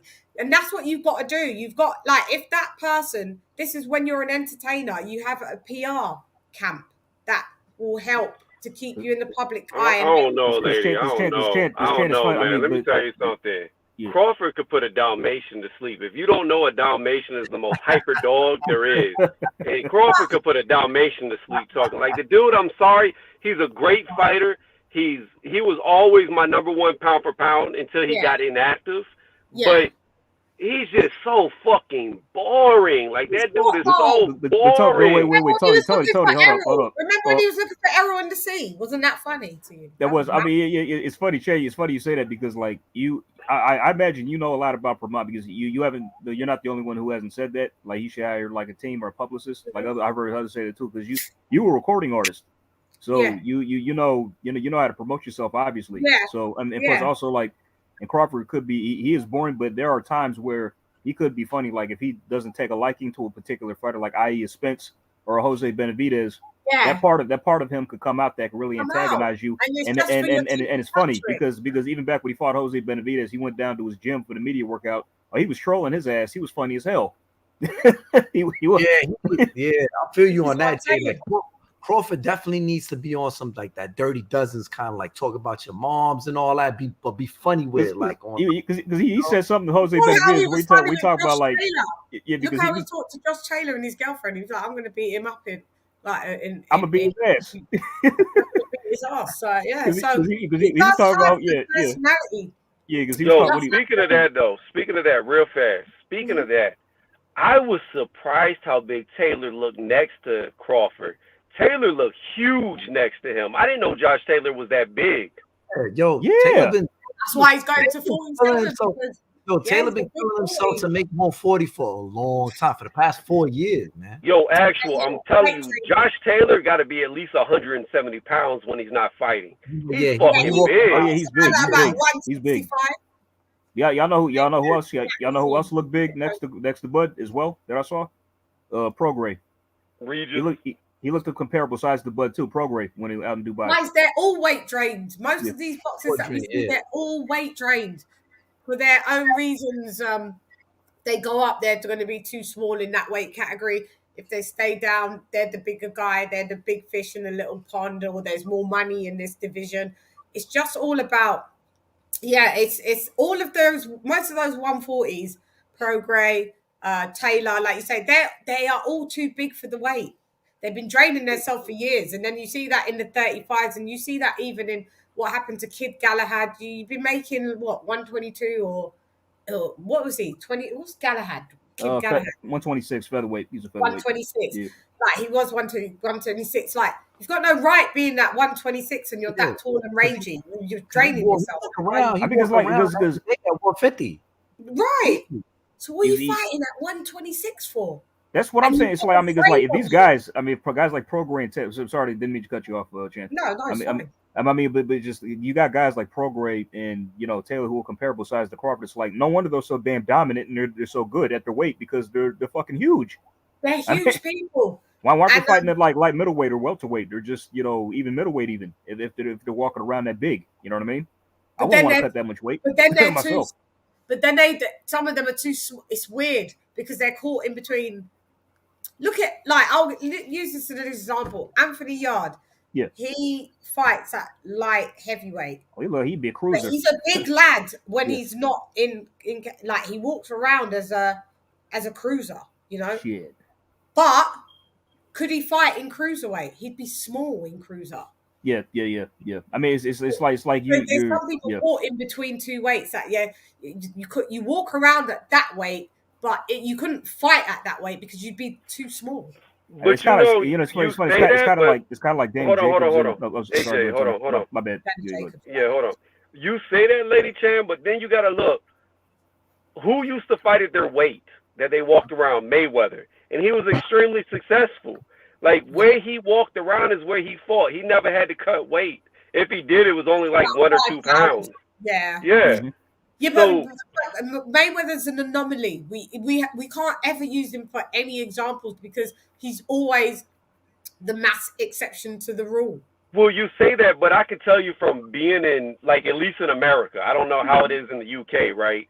But I know for me, like, especially whenever I was younger, like, I used to walk around $185, 0% body, like, realistically 5% body fat, but 185 pounds ripped like Bruce Lee. And like these dudes, whenever I first got into boxing, they was like, oh yeah, you around 5'11", we want you to get down to about 147 pounds. And I was like, how the fuck am I going to get that small? Yeah. But that's what I was first told whenever I first walked in there, how small they wanted me. And I chose not to do it. So I stayed in middleweight in the amateurs, but because that was all I felt comfortable losing. I wasn't about to get that small, but my thing is this. I feel like with a lot of these guys, especially at heavyweight, you can see it more apparent. The art of close fighting for shorter fighters has been lost. Like, you don't see guys who move like Mike Tyson anymore, who know how to get underneath taller guys and fight in the pocket, because every weight class is dominated by these guys that are tall for the weight class they're in because they're training so much weight. Yeah, they're that's all they are in all these divisions now. Weight bullies. Like, you're right. If you're so confident in your boxing skills, you shouldn't mind going up and being like a Mike Tyson and being the smaller, shorter fighter, but you're still explosive and can still fuck people up. But boxing it's so strategic now. It's so fake and contrived almost. It's almost like whatever. This is all fake. It's all WWE now. Nothing's real. Nobody fucking fights at the weight that they should do. No fights are happening when they should happen. It's all a load of rubbish. Everyone's sick. You see them. Ryan Garcia, he looks the most unhappy whenever he's going to fight. He looks definitely, he has bags under his eyes. And when you look at him on his Instagram, you see him all hydrated and thinking, it's like, dude, why are you guys fighting at 35? Fuck 35 and just go to 40 and be a career 140 or 147. Like, just start it from there. If you get beat up, you get beat up. But you're like 5'11" or 5'10" anyway, so you'll grow more into the weight. Were you killing yourself to be 135? You're killing yourself to be my weight. It's wild. Hey, Chad, I'll tell you why. I'll tell you why. I'll tell you why. Man that's 135 like me. What the fuck? Yeah, Chad, I'll tell you why. I'll tell you why they won't go to 140 yet. You want to know why? Yeah. Those Josh Taylor's there. They're not going to go there until he leaves. This is what I'm saying. This is what Tony's saying. Boxing needs some balls back in it, man. It does. It we really don't does. care. Like what? Like, do you think Mike Tyson cared who was in his division? Nah. I'm here. He can fight anybody. I'm here, and whoever comes in front of me is what I'm doing. That's it. We don't care. I don't think a lot of people realize how dominant Mike Tyson was, because I'll tell you, like, the day he turned pro, right? He turned pro in '85. In less than 2 years, this man was fighting for a title. I mean, with 27 in his 27 to 28 fight in less than 2 years. Then he unified. He unified the division. It became undisputed by the time he was 20. But 21. 21. Yeah. Come on, youngest heavyweight champion. Yeah, boxing's lost all of that. So it's all about business and strategy. Oh, I want to be in 35 because that's got more money, even though I'm fucking walking around at 180 pounds. I mean, that's what I'm talking about. Like, whenever I was doing amateur fights, right, it was so fucking funny, because what I would do is the day before I would fight, because there was a lot of times whenever I would do like openings for actual professional fights, because of the gym I was in, we had quite a few world champions at the time. And the gym actually got hosted by ESPN for shows as well. Anyways, before, the undercard would come out, they would have like amateur events. So there was multiple times I would do that. So I had the luxury of where I would weigh in the day before, just like the pros, right? So I would literally, that day I would go from 185 to 160, and I would drop to 160. 165 was the limit. But I would already start hydrating before I got on the scale to weigh in. So I get on the scale, and I'd be about somewhere in between 163 to 164 and a half every time, right? The next day, I would be every bit of 180, 182, and these dudes would look so fucking small in front of me. And it's that's like every fight I had but two, I knocked everybody out. Like, I was so fucking big. But again, I had a good gym that I was with, and we had champions, and they knew how to cut weight and put it back on safely to where you wouldn't die. And it's just such an advantage. That's why people do it. That's why they fucking do it. Do you think Hooker fucking, what did he fight at? 140? Yep. He's got no right fighting at 140.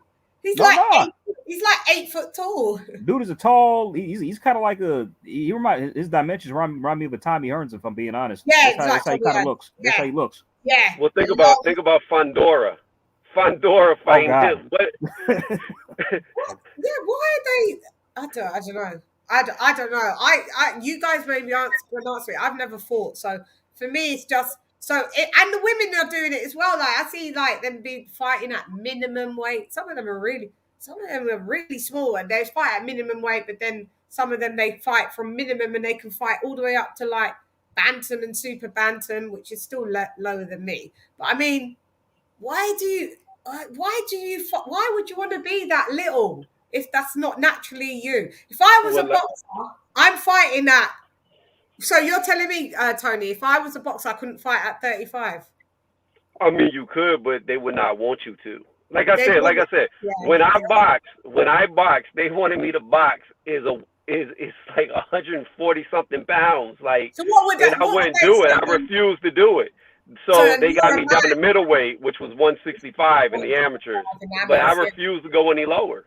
So what do you think they would make me if I had a coach and they said, and I was like, I'm going to box, and they would say what?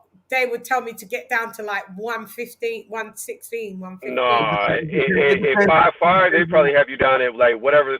Females, I'm not sure what all the weight classes are. If they're the same, they have you around like 105, 106 is where you would be fighting. I could never be 105 and 1. I'd be sick. I'd be ill. I could never be. But listen. Let me tell you, Lady Shannon. Let me tell you how easy this shit is. So look, this is what you do, right? So here's some little secrets. Like, I used to take laxatives, right, about 2 days, 3 days out from a fight, and I would lose about 10 pounds of just bowel. Like, I would just lose 10 pounds right there, right? And that's just waist weight. It doesn't do me any good. It doesn't hurt me to lose it. Then, before I would get to the scale, that day of the weigh-in, about maybe 2.5 hours out, I would sit in a rubber suit in a sauna and just sweat out about 15 pounds of water. I would feel like I was dying, but I would get on the fucking scale. I would make weight.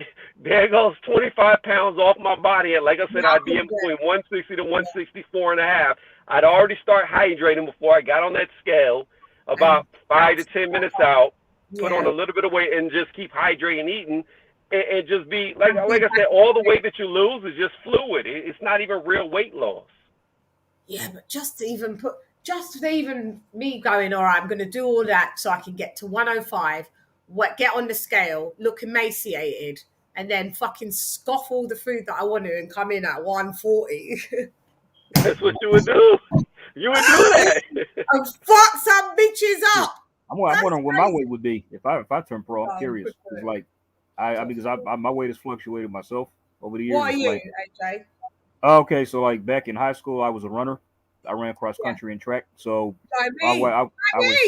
Oh my God! What? Talking about that, I did 100 meters and I did 400 meters relay, 200 meters sprint, and then I did cross country 3 mile. Oh, nice. Yeah, okay, I did that stuff too. Yeah, yeah. Me, what's your best mile time? You know, you remember it? No. No, I clocked in. I clocked in at 3:57, 3 minutes. I came in fourth. I came in third or fourth for my borough, because we did boroughs, so it was like Essex, London. I ran for London County, London, so it was Essex, Middlesex. But I can't remember. I'd be lying if I told you a time before I come in. That was many years ago when I was 15. Got it. Okay. Yeah. No, you're good. You're good. I mean, just for me, my best mile time was 3:57. So my weight back then fluctuated between, I was in like the low 130s to the 140s. So really, I'm 5. You're not tall, are you? No, I'm 5'7". So I'm not tall at all. You're 5'7" only. Yep, 5'7". When I see you, look like you. When I've seen you on camera, just to see you, you look like you would be taller. Oh no! I'm 5'7", probably 5'8" with shoes on. Yeah, I'm not that big. Yeah. So basically, Tony, what's the correct weight as a man, a 5'7" man? What should they really be? 140, 150? You mean boxing weight or like natural weight? No, natural weight. Like probably 150 to 165, somewhere in there. Yeah. I looked it up myself. So it's like I should weigh like between in the mid range of 130 and 160. So Right now, I'm getting in shape. Last I checked, I was 193. I put on a lot of muscle. That's according to my 193. Yeah, do you want to know something crazy? If you actually saw me in person, I don't look like I weigh that at all. I look very, very like slim. I mean, like because all the muscle is in my upper body for the most part. Really? I mean, like, it's kind of insane. So you tried to shed weight? I'm trying to take off weight. I'm trying to lose like at least maybe 20 to 25 pounds. I'm trying to get down to like the early 170s to the 160s. So yeah. Wow. Because I shouldn't be this naturally big anyway. I mean, because like I kind of feel sluggish at times when I move. I feel good, but I should be a lot lighter. So yeah, you could be a bit lighter. Yeah, and for me, the lighter I am, I feel weak. That's why when you're telling me to fucking get down to 105. I'd look there with it's me. It just can't work. Yeah. I know what you're saying. Just to get on the scales to make that weight and then eat afterwards. Nah, I couldn't do it. I couldn't do that to my body. I'd feel ill. I'd feel such a starvation. So fuck it. I get it. I'm 135. Maybe I could fight at 126. But I'm telling you, they'd want you. So they're gonna want you as small as they could possibly make you. They're gonna take you and squeeze all the juice out of you, and however small they could get you is where they want you to fight ideally. So like for me right now, I'd have no booty, no boobs, nothing at 105. Nothing. But you gonna put it back on the night of the fight. You'll be the same way. Be like that. Pal, how you like me now? That's crazy. Nah, it's better I just be on this side of doing the boxing. It's not for me, man. That's not for me. Yeah, I miss it. I'm not gonna lie. I miss it. I miss fighting. I miss sometimes. Yeah. Sometimes, like you gotta understand. Like I understand from doing it for as long as I did, and then choosing to go a different route in life. But I can understand why guys stay way past it. Like Holyfield still wanting to fight, because you gotta understand. Like there be times when I be driving in my car and I just be like, man, I wish a motherfucker would. Please touch me. Please bump up on me. Yeah, please say something to me. I just wanna stomp somebody out, and it sounds bad, but it's just like I don't know. I feel like certain people are just born to do it, and if you're born to do it, you always have that in you. Want to do it, yeah. It's like the lion that was born in the wild. Like he always has them urges to want to be back in the wild and not in the zoo. Instincts, isn't it? That's why Floyd still having exhibitions. Floyd doesn't ever. Did you say the same thing as me? Did you say Floyd? Yeah, he did. Yeah, I did. Pinky, pinky, make a wish. Yeah, it's like Floyd. That's why he suffers the same thing. He can't. It's a way of life for once you become a boxer. Yeah, that's what it is. Sorry, go ahead. For me, it's like, man, I get scared to like, not that I'm scared to fight, but I get scared for the person that I would fight because I might really hurt them and like kill them. You know what I'm saying? Like I've been trained for that. You know what I mean? Like I used to train young men to kill with their hands. You know what I'm saying? So it's like I feel like I can't do that. You know what I'm saying? I can't. It was like, yo, that's why I gotta be like, Let's talk about this. I gotta be like, you know what? Let me chill. Like, got it. You know what I mean? Like, go ahead, man. Like, can you share some of those tips? Because, like, look at me. Could you share some of those tips on how to kill someone? Channel flagged. Hold on, I'll be right back. I'm reloading. What'd you say? Like if I throw somebody in the damn fiend or something, or a choke mode or something. Yeah. What would you like as a woman? How would you like? What would you give me to like? I'm not going out to kill someone, but could you give me like some defensive? So defensive, somebody sneaks behind you, right? Yeah. So I'm gonna demonstrate. Okay. So I'm gonna demonstrate some quick. So oh shit, what happened to my camera? Damn it. I can see you. We can see you. Okay. So like, say if somebody come from behind you, you want to drop your weight and shoot out with your arms. You know what I'm saying? So somebody like try to bear you, hug you from behind. You want to squat. Boom. Yeah. Like, have your arms out like that. Yeah. Squat down. So breaks their hold. Right. Break their hold. Yeah. Then you either want to grab an arm, go around, shoot your leg around behind, like shoot your leg, right? Yeah. Shoot your right leg behind, or your left, whatever leg you feel comfortable with behind their leg, and then just pick them up, and you can just drop them on their head. Like say, like you pick them up from their torso, right? You pick them from their torso. Pile drive them real quick, or pick them up from the pant, like the cuff of their pant leg, like you can grab them from the cuff.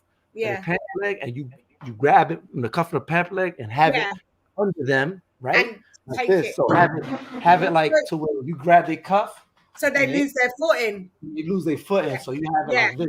Yeah. You know what I mean? And you just do whatever you will. Drop them like that, and you drop them. Grab their neck real quick and drop them.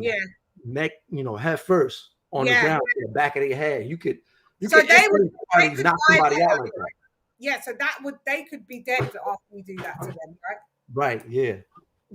Yeah, so we used to practice like Krav Maga and stuff like that. You know, drills, like death drills. Israeli like kind of, you know, fight techniques and stuff. Krav Maga, Monaknok. Krav Maga, man, that shit ain't no joke. That's brutal. What about pressure points and stuff? You taught for pressure points, right? Pressure points, like right here, and grabbing them like right there, and or here on the wrist. You grab somebody from the collar, and you go like this. You know what I'm saying? You could just grab them like you underhook right here, and you just grab them like that. Or, like, and you grab them like this, and you just grab them down. Yeah. You could knee them. You could just knee them so you can manipulate them into a knee. Right, manipulate them, or you know that we got a pressure point here. Right, pressure point right there. You could grab them like this. Yeah, which disables their hands, like doesn't it? grab them like a burger, and then you put their hand to your chest, and you just bend them down. Or you could grab them like this, and then you could have your arm over their arm and go like this, and then you just hit them like that to their face. You hit somebody with this part of your arm like that, full force. That's gonna hurt them real bad. It's gonna be a bad night for them. What about actual facts? Nose bridge into brain. Yeah, you could do that too. You could elbow, bang, or this bit of your hand. Grab them by the shirt. Yeah. Boom. Just grab them by the shirt. Boom. And then they're gone, aren't they? With enough force, that'll kill somebody, I believe. Right? Yeah. It's a killing blow. It's definitely it could definitely be a killing blow. If you use your elbow to either their sternum, you can hit them right there in the chest. The sternum with your elbow at a crazy fast rate.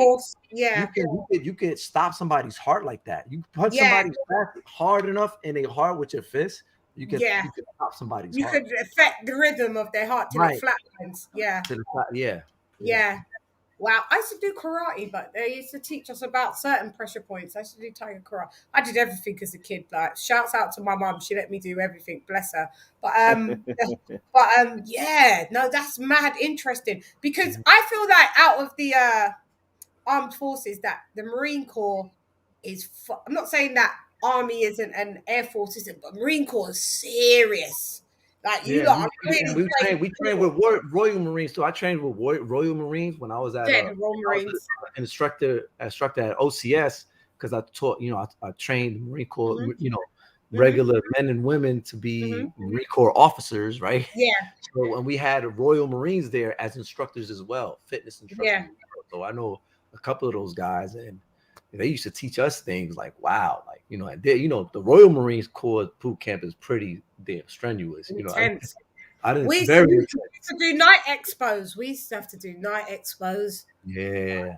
Where literally, like, you've got to get back to your wherever you were staying. Like, they make it a base wherever your billets was. You got to get back to that, and the other teams, and we're in the mud, and we're hiding in the woods, and then we're crawling on the floor to not be seen, and you have to get back. Like, we used to have to do that in the UK in like -5 degrees and stuff. Yeah. Like, so the wildest thing we did at Quantico was the Quigley, right? So the Quigley is pretty much you go through this course, and then at pretty much the end of the course, you go through tunnels, and it's wet, and it's not the lake. It's pretty much the lake. And it's pretty much below 10-degree water. And it's claustrophobic and everything that you're doing. Yeah.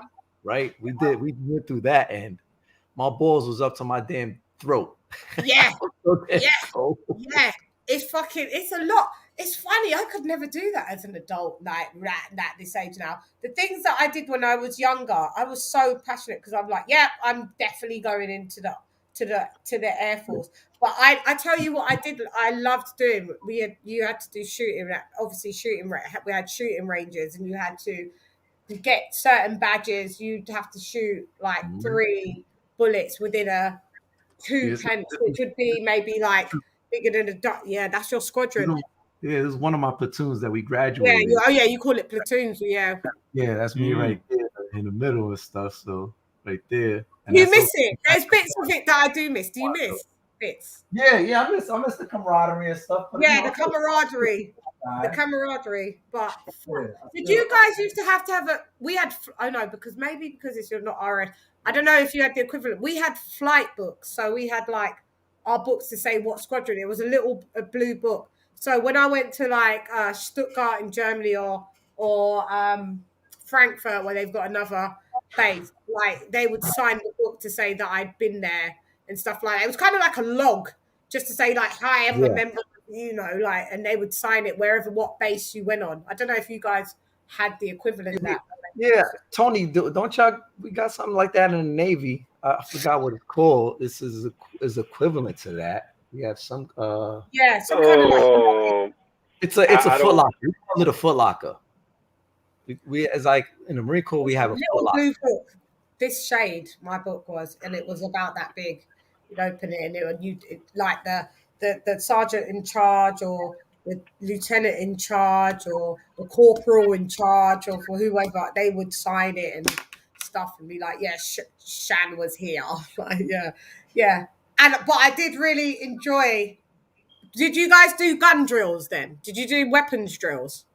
You must have. All the time. Yeah, that was like, everybody does that. Taking eggs. That's morning breakfast. That was my favorite, because what we would have to do, where there's 2 teams or maybe 3 teams, and then what you do is you run to the other side of the room, and then you race back, and then what you do is you take your weapon and you dismantle it, and then you run back racing, and then run back, and then reassemble your weapon, and then shoot it, and then whoever did it in like the best time, and obviously we used to have like what the RAF used to use L98. It's a semi-automatic.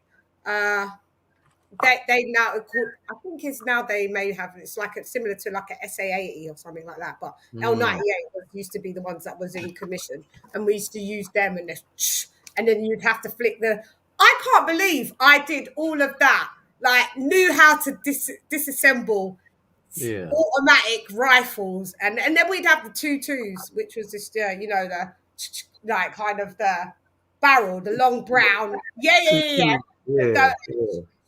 and shoot them, the 2.2s. I'm gonna go. See, I practice every weekend, so I go. I still. I'd love to still do that. Backyard. Yeah, see, I'd still love to do it. Where do you live? In New York? No, I live in Florida. Are you in Florida? Yeah. God's country. You can have the guns all out and that as well. Yeah, I'd love to do that. Well, I miss doing that. I like doing the gun and rifle drills a lot. Yeah, you could do that all day here in the United States, in Florida, Texas.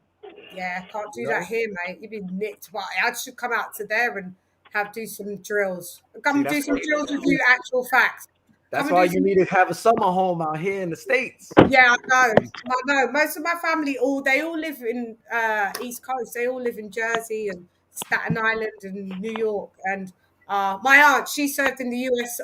Army for 40 years. She's just retired like a couple of years back now. So she's now in upstate New York. Oh, that's where my mom. That's where my mom's family lives. Yeah, so I come from all the military background, or the whole time. Whether I told Chan this before, but that's actually how my parents met. They met not in the Army, they met in the Navy. So. Yeah, you did say that to me, didn't you? Yeah, so are you a military brat then, are you? I'm not. My dad wanted me to be, but saw a different path for myself. Different path. Yeah, got it. Yeah. So I would like to gun drills are fun to do as long as you're doing it safe. But those are the things that we used to do in the ATC air training corps. But and that's it. And then we'd have to have uniform inspection on how shiny your shoes were and how crisp your beret was. And you used to have to set your beret and mold it with water so it had the perfect crease. And oh God, we used to have to do all that shit. I can't believe I did all that. But it was discipline and it was fun at the time. Yeah, but actual facts. I told Tony this already as well. But thank you for your service, sir. Appreciate you. Yeah. You guys, thank you. Even though you're on the other side, still, I got family there that you've protected, and thanks for your service for sure. Yeah, I mean, it's just that's why my dad is such a strict disciplinarian. I believe due to him being in the Navy for so long.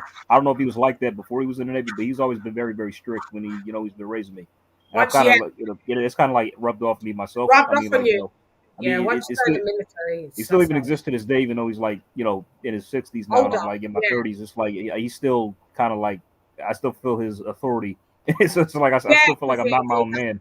You know what I mean? Yeah, because it's like, sir, yes, sir. Yeah, it's just like, yeah, my aunt who's retired, she's still up at 5 a.m. every day, doesn't matter. Every day. Oh, my dad doesn't sleep, Chan. He's up all the time. You know what I mean? He'll call me at like 3, 4 in the morning. And I'm like, well, you're not sleepy yet? Nah, son, I can't sleep. I'm all about this. I'm not even tired. And that's what do you know what I've learned about you guys over there as well? Because over here we call it the 24-hour. Oh, look. Ooh. Yeah, you shoot. It's in my backyard. I go in my backyard and I practice. Are you originally from Florida though? You're not, are you? I'm from New York. I knew it. I was gonna say you sound East Coast. You know, I bought a 2-acre property, you know, a homestead, and you know, I shoot in the woods and stuff. I got my little woods and stuff like that. Yeah. And, you know, I just practice out there, you know. Yeah, that's fucking sick. No, that's epic. But dude, what I've noticed that you guys, when we call the 24-hour clock, so like sometimes I want to post, sometimes I do post, I go like doing a show at 22:30 and people go, what does that mean? You write it in military time. I'm like, but for us, I learned that when I was a security guard. For us, it's not military time. It's just called 24-hour clock. In the UK, we go from 12, 13, 14, 15. It's nothing to do with the military, but when I post it here, everyone says, oh, you're posting in military time. The Americans tell me it's military time. No. But here, that's how we're taught. That's Greenwich. What is it? Greenwich Mean Time. Greenwich Mean Time. Yeah, that's what they call it. We're taught like that from 4 or 5 years old. So now sometimes I just put like 10:30 p.m. because it differentiates that I don't have to use a PM, because once you see it says 22:30, you know it's at night. But but some Americans that weren't in the military then, because it seems that it's only known if you was in the military to do the 24-hour clock, which is something that I just learned. It's interesting. But yeah, but you guys would all know that if I did 22:30, you'd know what time that is, isn't it? Because you're in the military. But yeah, I think everybody should know the 24-hour clock regardless. Don't always have to write PM and AM. You know what it is. Strange, isn't it? The differences. The major differences. But yeah. Where's Tony? Yeah, Tony's there. No, he's not. I'm probably doing something now. Tony's pottering around making some food, rehydrating. Rehydrating back to 265 pounds. Yo, Jay, what he just sweated off in the gym. Jay, where you from? You from New York? No, I'm from Cali, bro. Cali. Yeah, Bay Area. I lived in Cali for 11 years. That's why I met my wife. And oh, nice. Okay, for sure. Yeah. I'm from Cali, born and raised. Yeah, the Bay Area around San Francisco, all that stuff. So okay, I got family up there. I got family in San Jose and stuff like that. Never been to the West Coast. No. Trying to chatting shit. Sorry, I've been once to LA downtown. I had stayed there for only 24 hours though, and you had some mad freeway. You had to pay extra to go on this freeway where it avoids the traffic going to the airport. Yeah, so it's like the fast lane thing. And then we passed through all the boroughs, and you'd be like, that's like Compton, and that's that area. And I was like, you would be upset if you would go to the DMV area, the DC, Virginia, Maryland area, and you get stuck on 66, and you got to pay $40, right? Or the equivalent of 35 quid, 35 quid in the UK. Yeah. To put on the toll road. Really? Yeah. My cousins, couple of them from New York, immigrated there because my aunt, one of my aunts, she went and served at, I say served, but she went and worked at the Oval Office. Yeah, that's serving. Yeah, I guess it's serving, isn't it? So there, but I've never been to Virginia though. But they are from New York, but they went and did that. But so I didn't know that. But Virginia's deemed as the South, right? Kind of South border. Kind of, yeah. Some Virginia. What do you say, Jay? Like some parts of Virginia, they consider themselves South, and then real country. Kind of, sort of, yeah. So. Some of them's got a real country accent, and some of them don't. Yeah. I used to work in Arlington, Virginia, right? That's country.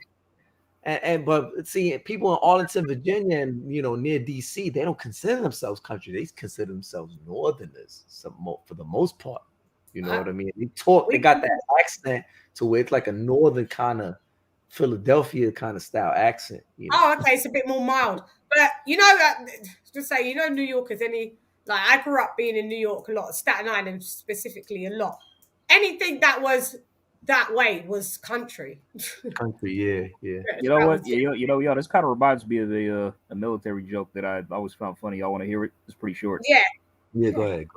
All right, I had to go. Let me see if I remember. Okay, so the sergeant major growled at the young soldier. He says, "I didn't see you with camouflage training this morning." He said, "Oh, thank you very much, sir."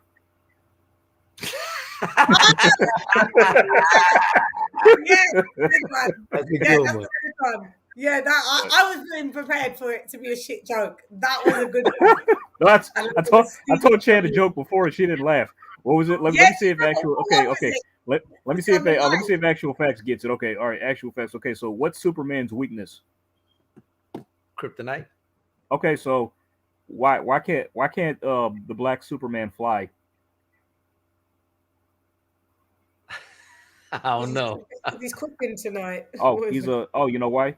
He's with that white lady.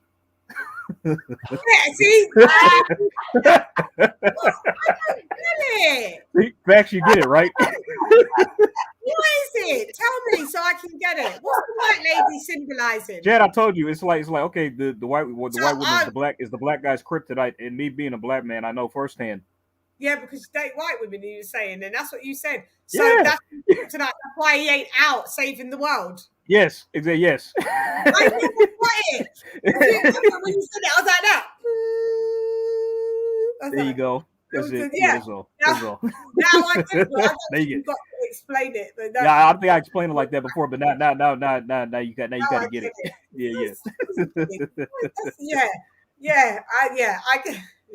I get it now. So I can have a chuckle. Before I felt so dumb. I was like, but why is that kryptonite? Do you remember we was trying to know? And even Lisa was in the panel. It was like, what? Why is that his kryptonite? We don't get it. And then we moved along onto the show. Yeah, I'll talk to the next one. Yeah. But now that you've explained it, yeah, I get it now. Fucking hell, yeah. You do have a couple of jokes that I'm gonna steal from you, AJ. What are we gonna do the rewatch on, AJ? What was the okay, so like, all right, that copy of that I sent you of what was it, Fulton Figueroa? Have you tried that? Have you tested that on the laptop yet? Or I haven't. I've got my whiteboard here. Okay, I mean, just you might want to do that first. Like it comes out really good on the laptop. I mean, that's where I watched it at. So that's still there. Then we got What was the other classic one that we said? I said Hagler versus Leonard. I don't think we did that one yet. That was controversial. Then also the current one was Charlo versus Korobov. Yeah, Sugar Ray Leonard. Yeah, all right, Hagler versus Sugar Ray Leonard. Yeah. Then Charlo versus Korobov. That's a more modern one that we can do too. A lot of people said that was close. Not a lot of people thought Charlo won that fight. K as in cat. Sorry. K as in kite. Look at that. That's Mia Fulton right there. Yeah. What? Yeah, that's Mia Fulton. That's when he won the IBO. You know, the real greenback. Yeah. Nice. Well, everyone says, "Oh, it's not major." No, but it's still a belt. I want Fulton to unify with MJ, man. I don't think that's gonna happen though. What you think, actual? I think it'll happen. This is me and Korobov. That speaking of the Devils. Me and Korobov. Snap, man! Damn, you be getting around, bro. Yeah, you've been doing the rounds. Hell yeah. You've been doing the rounds. No, that's interesting. See, I'll be in it for real. Like, you know, I'll be there at the events. For real. You know, I haven't been a minute for a year, but because you know, COVID and stuff like that. Oh yeah, you got to be careful. Work and stuff, family issues and stuff like that. Actual, what you think? Do you think Korobov beat Charlo in that fight? I felt that was a draw. I think Charlo won the last 4 rounds, but the first half of the fight that was all Korobov, man. Korobov was tagging his ass with that left regularly, man. That was crazy. Oh God, sorry. You're having a sound effect. I thought the cops showed up. Soundboard. I was calling the cops with you guys. Yeah. No, it's a soundboard. It's just I pressed it on accident. Leah, sorry, let me tell you how to spell it. It's K as in kite for Korobov. Yeah, K. O. Oh, it's an O. Hang on, let's start again, Shani.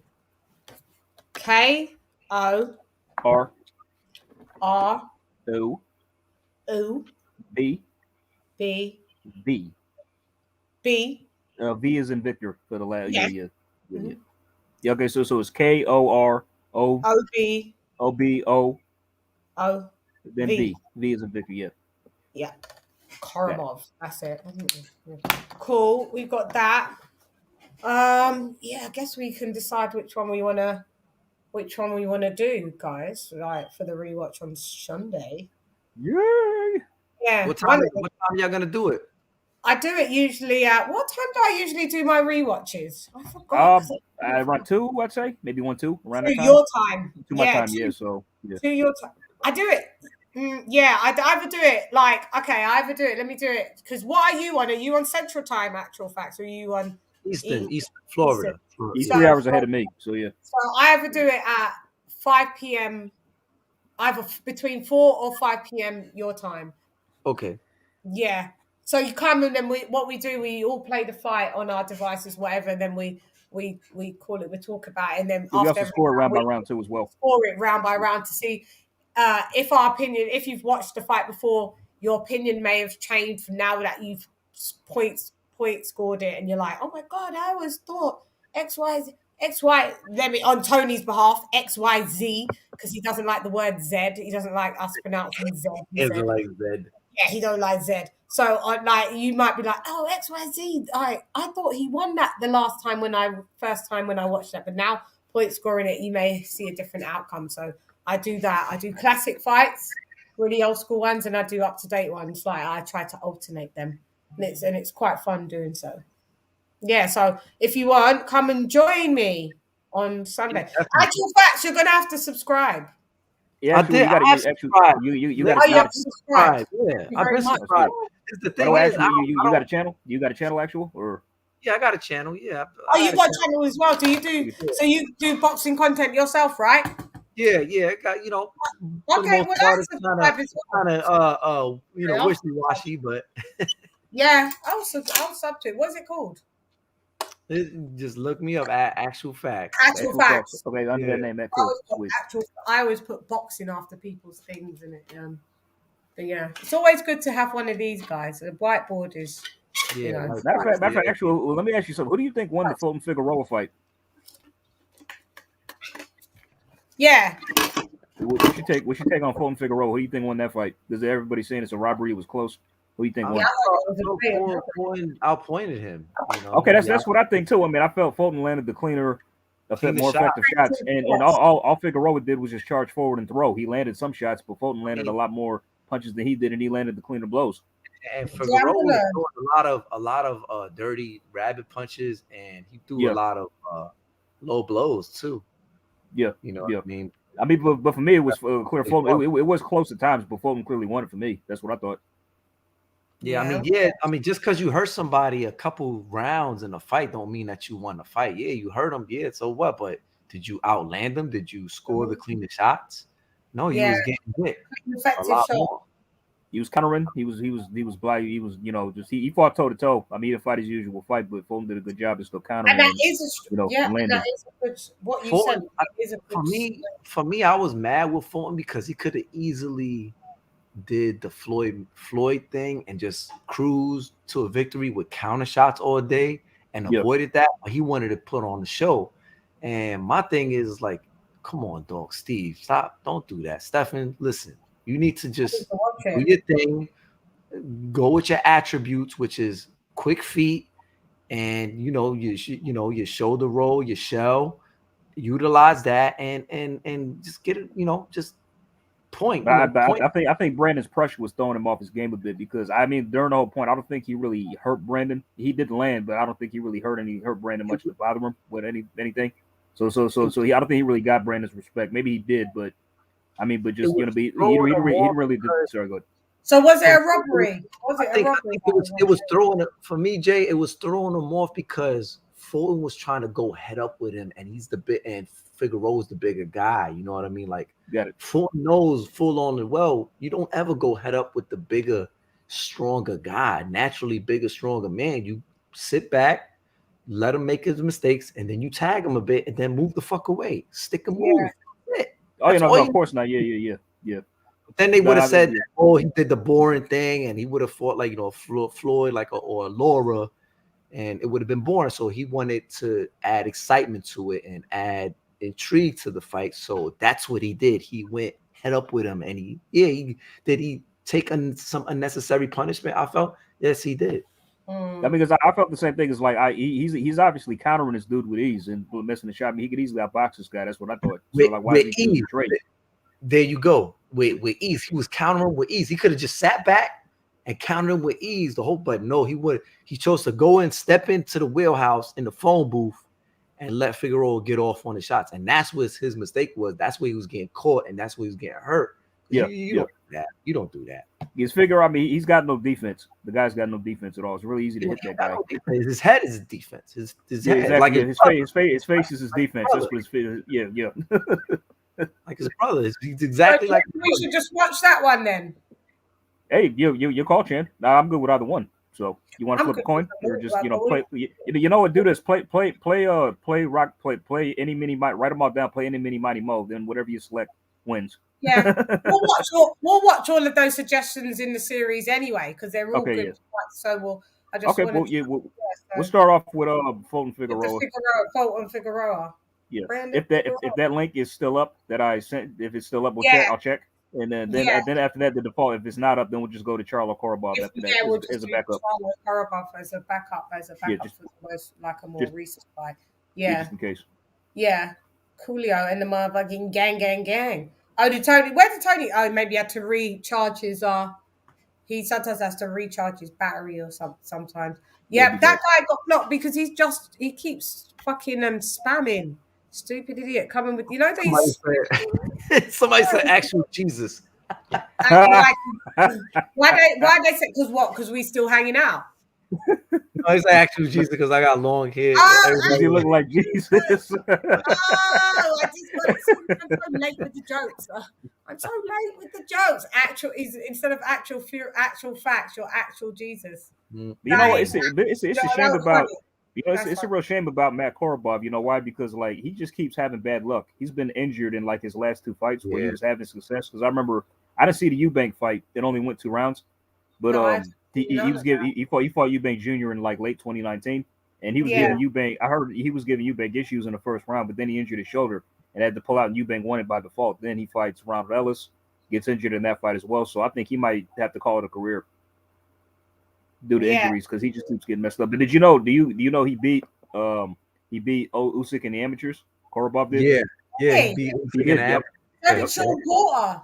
What was that? What that year was 2001? No, was it that 2001? Well, so there was all it had to be around 2006, 7, I'd say. 2000, matter of fact, I'm sorry, 2006, 7. Yeah.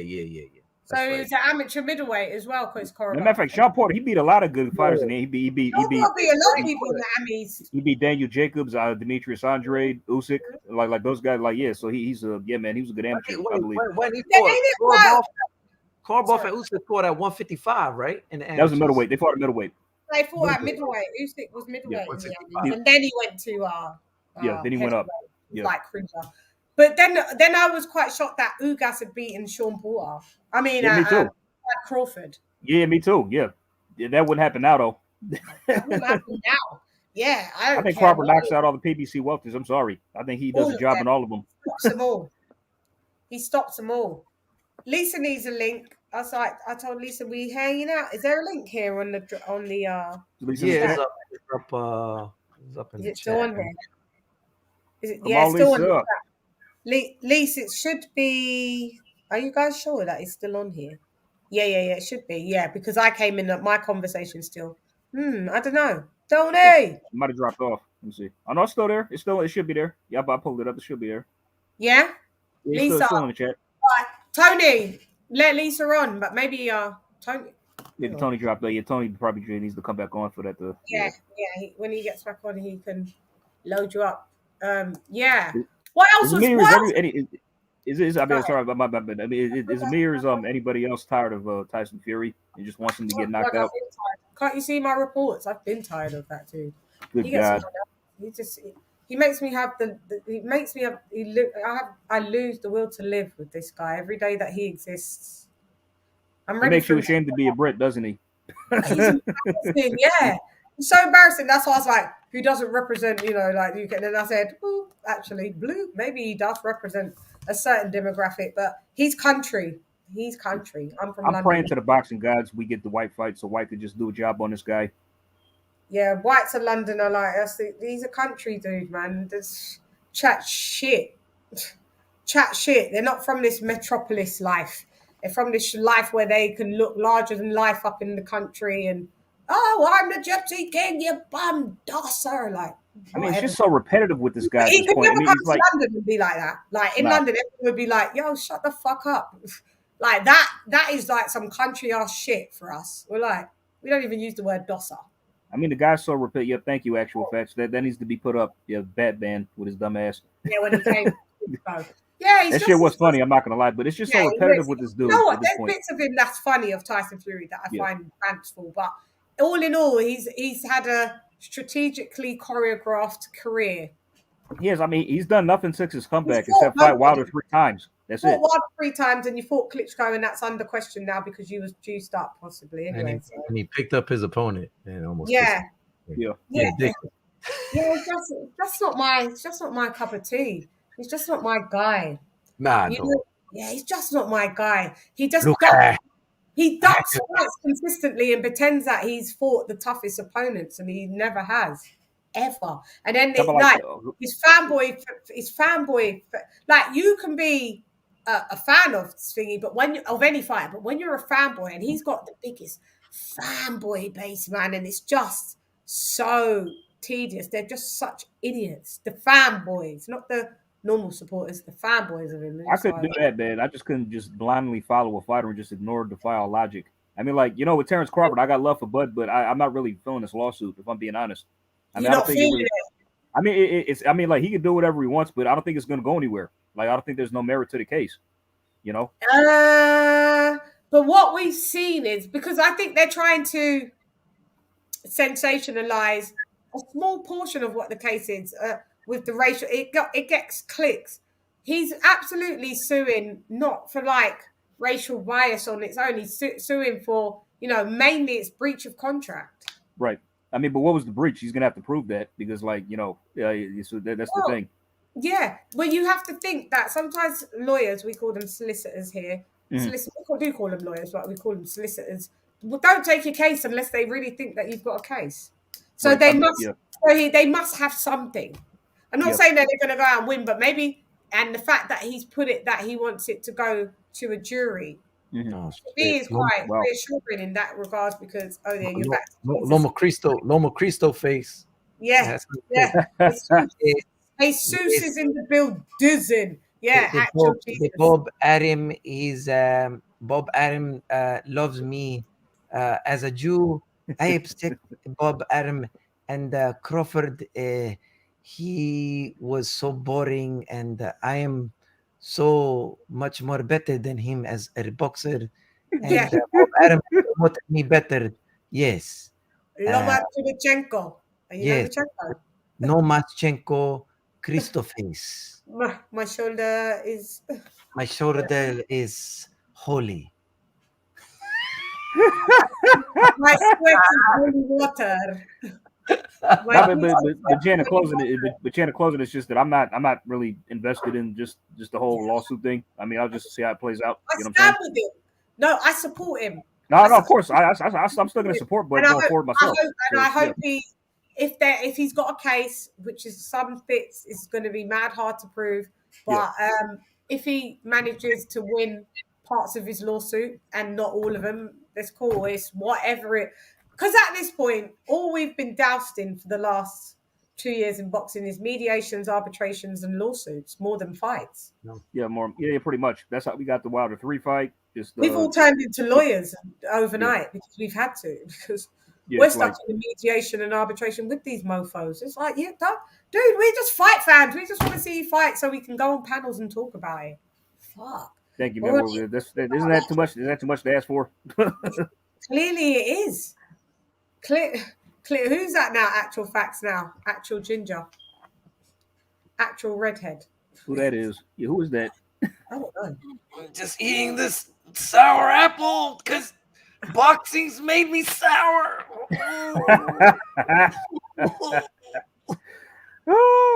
Your character. Oh shit. You're a character, you are. You need to be in acting then. I didn't know you was that much of a character. You character. Oh, thank you. You are. It's funny. It says you got to bring some humor. I got a pretty good Mike Tyson impression, actually. So. Oh, do you? What is it? Go on. It better be good now that you've declared it. All right. Okay. Well, I've been told it's good. I did it once for a coworker. She just died laughing. Like, no. Go ahead. Okay. So, like, this comedian, his name is Aries Spears, right? He said he did an impression of Mike Tyson. Like, he said he was next to Mike Tyson, and he said he could do a Mike Tyson impression. And Tyson wanted him to do it, but he didn't want to because he was afraid he was going to make Tyson mad.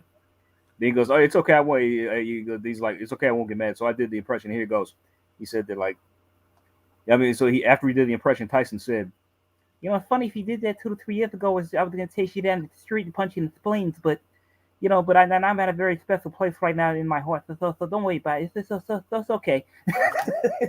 That is a good impression. I like it. Yeah, that is a good one. I like it. You're winning. Your jokes were good. This second time round, Mike Tyson's impression was good. Yeah, that was good. Yeah, it's not my best work, but it's passable, right? It's passable at least. That's a good one. Yeah, I do like that.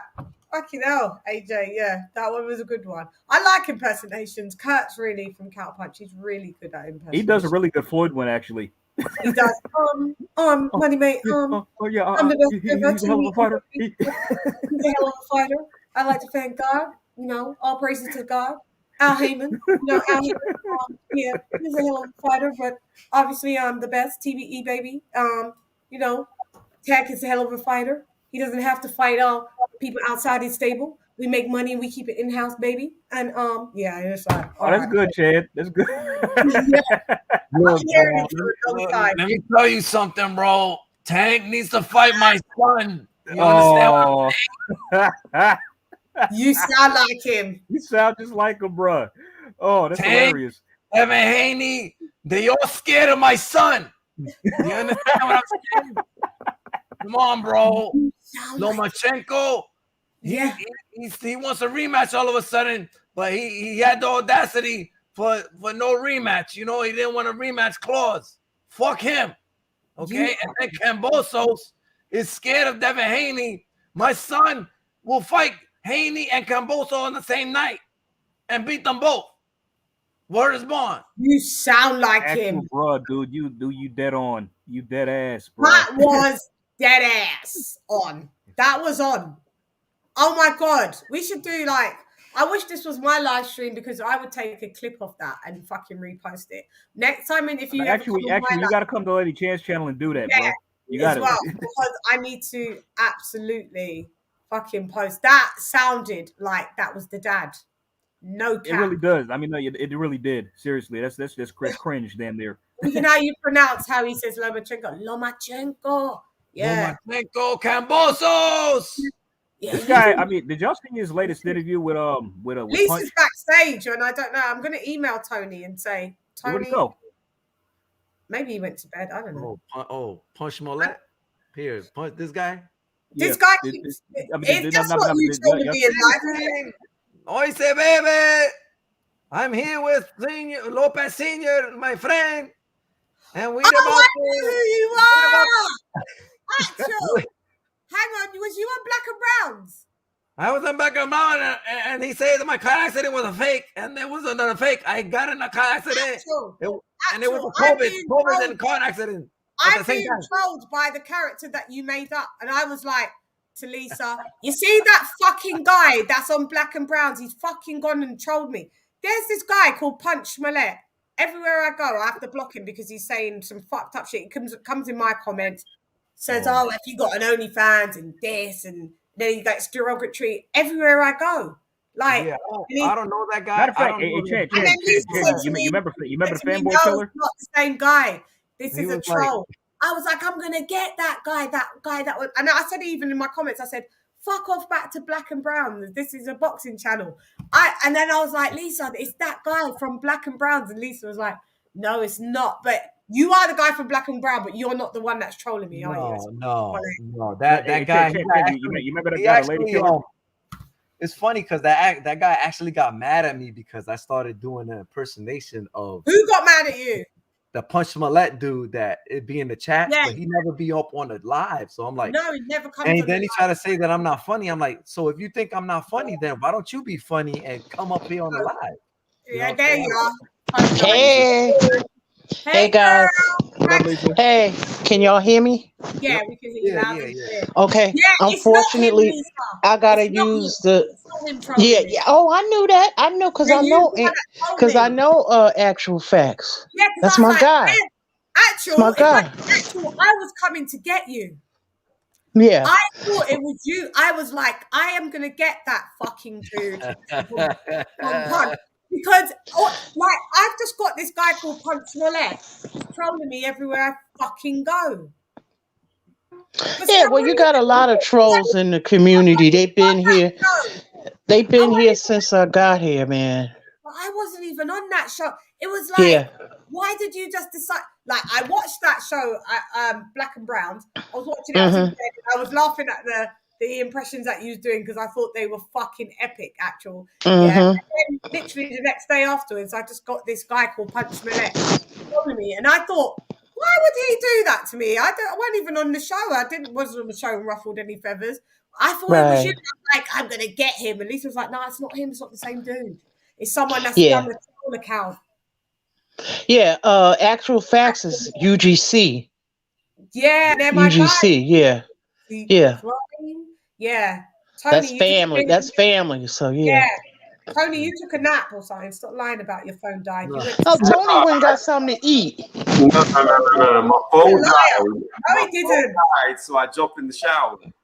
And you ate. Okay. And you ate I haven't had no food. None. Zero. Tony, I see you all pumped up. Look at that chest. Hey, trying to. Whoa, boom. Man. Yeah. I wouldn't want to run into you on the streets, man. Whoa. Especially if you tell him that Dillian White ate shit. You know what? I have to say, UGC, Tony, you know, he family, and Troy, you guys really go to bat for Dillian White. Yeah. Yeah. Because no one UGC does too, Yeah. In America, every time I mention his name, Americans go, "Oh, he's trash," and I'm like, "How is he trash?" I don't think they like. I don't think they don't like him because of Wilder, because of the back and forth for him and Wilder. That's where I think it comes from. That's where it comes from. It could, but you know what? I think in the U.S., when you a fighter from another country, you have to, like, the U.S. is like this. You have to prove yourself here. Yeah, because Lennox Lewis wasn't liked here either. No, he wasn't liked here either. Yeah. Not until he started kicking behind. He wasn't liked until he was retired. Exactly. Yeah. It wasn't until he hung him up so everybody realized how great he was. Yeah. I mean, but by the way, hey Chan, right quick, you remember the fanboy killer? You remember that dude? You still gonna get him? I am going to desecrate his whole soul. Who is the fanboy killer? Okay, Lisa. It was on the Joseph Parker live like we did like 3 weeks ago. It's like some guy from UK came on and he asked Chan a question about like the pound for pound heavyweight list. Then no, it wasn't pound for pound. It was it was just a heavyweight list, right? Yeah. Then I asked him a question. It's like, and he cut me off. I listened to the broadcast again. So he was the one who was this guy he holds on to that and follows me and Chan all the way to ring. Who are you talking about? Who are you talking about? Some loser.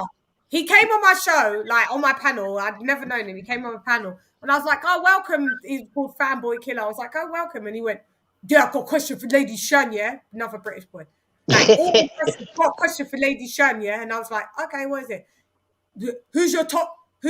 Give me your top 5 heavyweights or something like that." So I was like, Tyson Fury is a top 5. He's number 1. I put Fury at number 1. I'd put Usyk at number 2. AJ no, and then before I could, why is Usyk number 2 and why is Fury over? Listen to me. Why is Usyk? And I was like, dude, I was like, calm down. You're being quite aggressive. And AJ was like, well, yeah, like trying to like balance it out. Like in the end, we had to throw him off. Then I remember now. Yeah. Then he goes on the Ring IQ's live and he starts calling me out. He's like, "What? No, how you treated me? How you treated me was rude. Was rude. Wasn't right." And I'm like, "What the hell are you talking about? You the one came on there, you know, just sounding out of sorts, all aggressive and shit." Pause. Because the mad thing was, I just finished the live. And I happened just to click it over onto Julius's live and heard interaction happening of AJ and him saying, yeah, but you and Lady Shanti was not. So I beamed right in, bing, and I was like, yo, what? And everyone was like, ooh, like Shanti. So I was like, mate. He was like, all I had was a question for you, yeah. All I had was a question. I was like, so what's the question, mate? I just had a question. Like he was stuttering and thinking. I was like, mate, what's the question? I just wanted to know why Fury was number 1 over Usyk. I was like, you asked me it wasn't my personal list. Like if it was my personal favorites list, AJ would be number 1 heavyweight. But I'm going with the stats. So Fury's a career heavyweight, never been beaten, so he's at number 1. Usyk is the unified heavyweight champion of the world, so he's number 2. Oh, well, you didn't even let me get to that. Why is Usyk still? Bruv, I just said, bruv, it's not. I just get it. That guy, you know how you have to deal with them?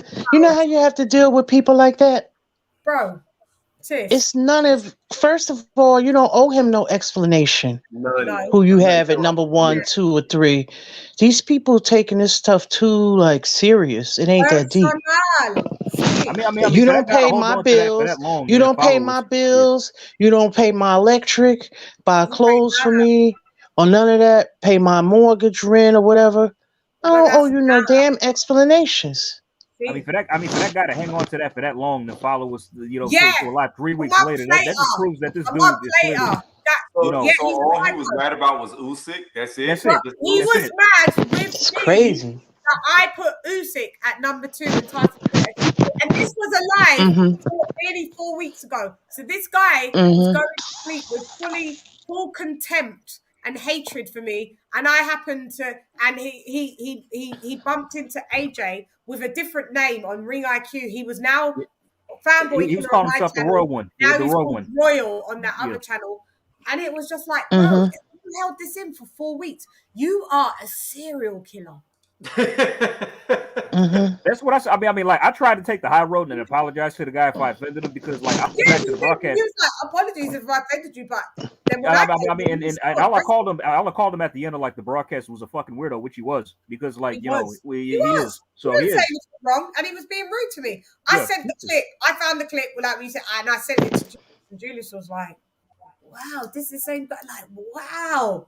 Like Julius was just like, fucking, that's he's fucking. Listening like, oh shit, he just let it play out. These people come to. It's like people come to destroy your lives. It's like agents of dissension. Yeah. Like when the it could be a nice live going and everything is running smooth, and here they come. They have no life, and we just gotta learn how to eliminate them, and eradicate them. Woman, like there's 5 other dudes on the panel, and you're like, do you know what? Yeah, this is for Lady Shania, and I'm just like, dude, do you use that testosterone? There's other dudes that can match your testosterone. Like, leave me. Bro, it's not that deep. Remember the old saying, "Don't feed the trolls." Remember back in the day they said, "Well, we feeding them, we allowing them to grow. They done mutated." I'm gonna decimate They like him roaches. now that I know who he is. They like roaches. Yeah, when I go back, Can't get rid of them. He better. He's probably watching. He's probably tracked me to being on here. I'll be coming back. We got something for his ass. I'll be coming back. Idiot. This time I'm not going to be so nice. Yeah, I let him on my panel. I don't even know who it is, but I let him want to fuck with him. Tony would want to snap his neck. Tony, he's just awful. He's awful. Tony, that vor or get rid of that. That's porn. Yeah, Tony got rid of it. The thing, real quick, the thing with these trolls, right? They like to do this doxing thing, right? And I know who does it. routinely, right? What group does it? Well, I'm not going to name and stuff, but the thing is that they don't realize that you can get tracked down for that. You understand what I'm saying? The federal offense. Right. Wow. And me being a person that knows a lot of people in the feds, like I got friends in the government. Like, you playing with the wrong people, and you don't realize that you playing with grown people, and the kids, right? These are kids, and I get it. Yeah, they're the kids doing it. Swatting and doxing and stuff, but they don't realize the consequences of doing that. And I had to tell some of these kids, like, hey, listen, you get a laugh and kick and send somebody's address, but at the end of the day, you're gonna get caught and you're gonna get held accountable for your actions. For your actions, you know. So yeah, you can do that to regular Joe Schmo, but you can't do that to me. Straight up. You can't do that. Listen, we was all young before, so we know when that party line thing. Go ahead.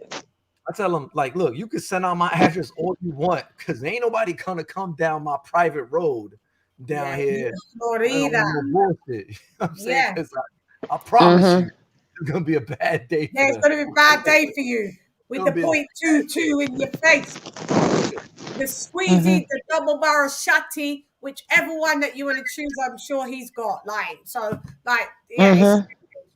you're gonna get a rude awakening going to Florida like that, love. Yeah.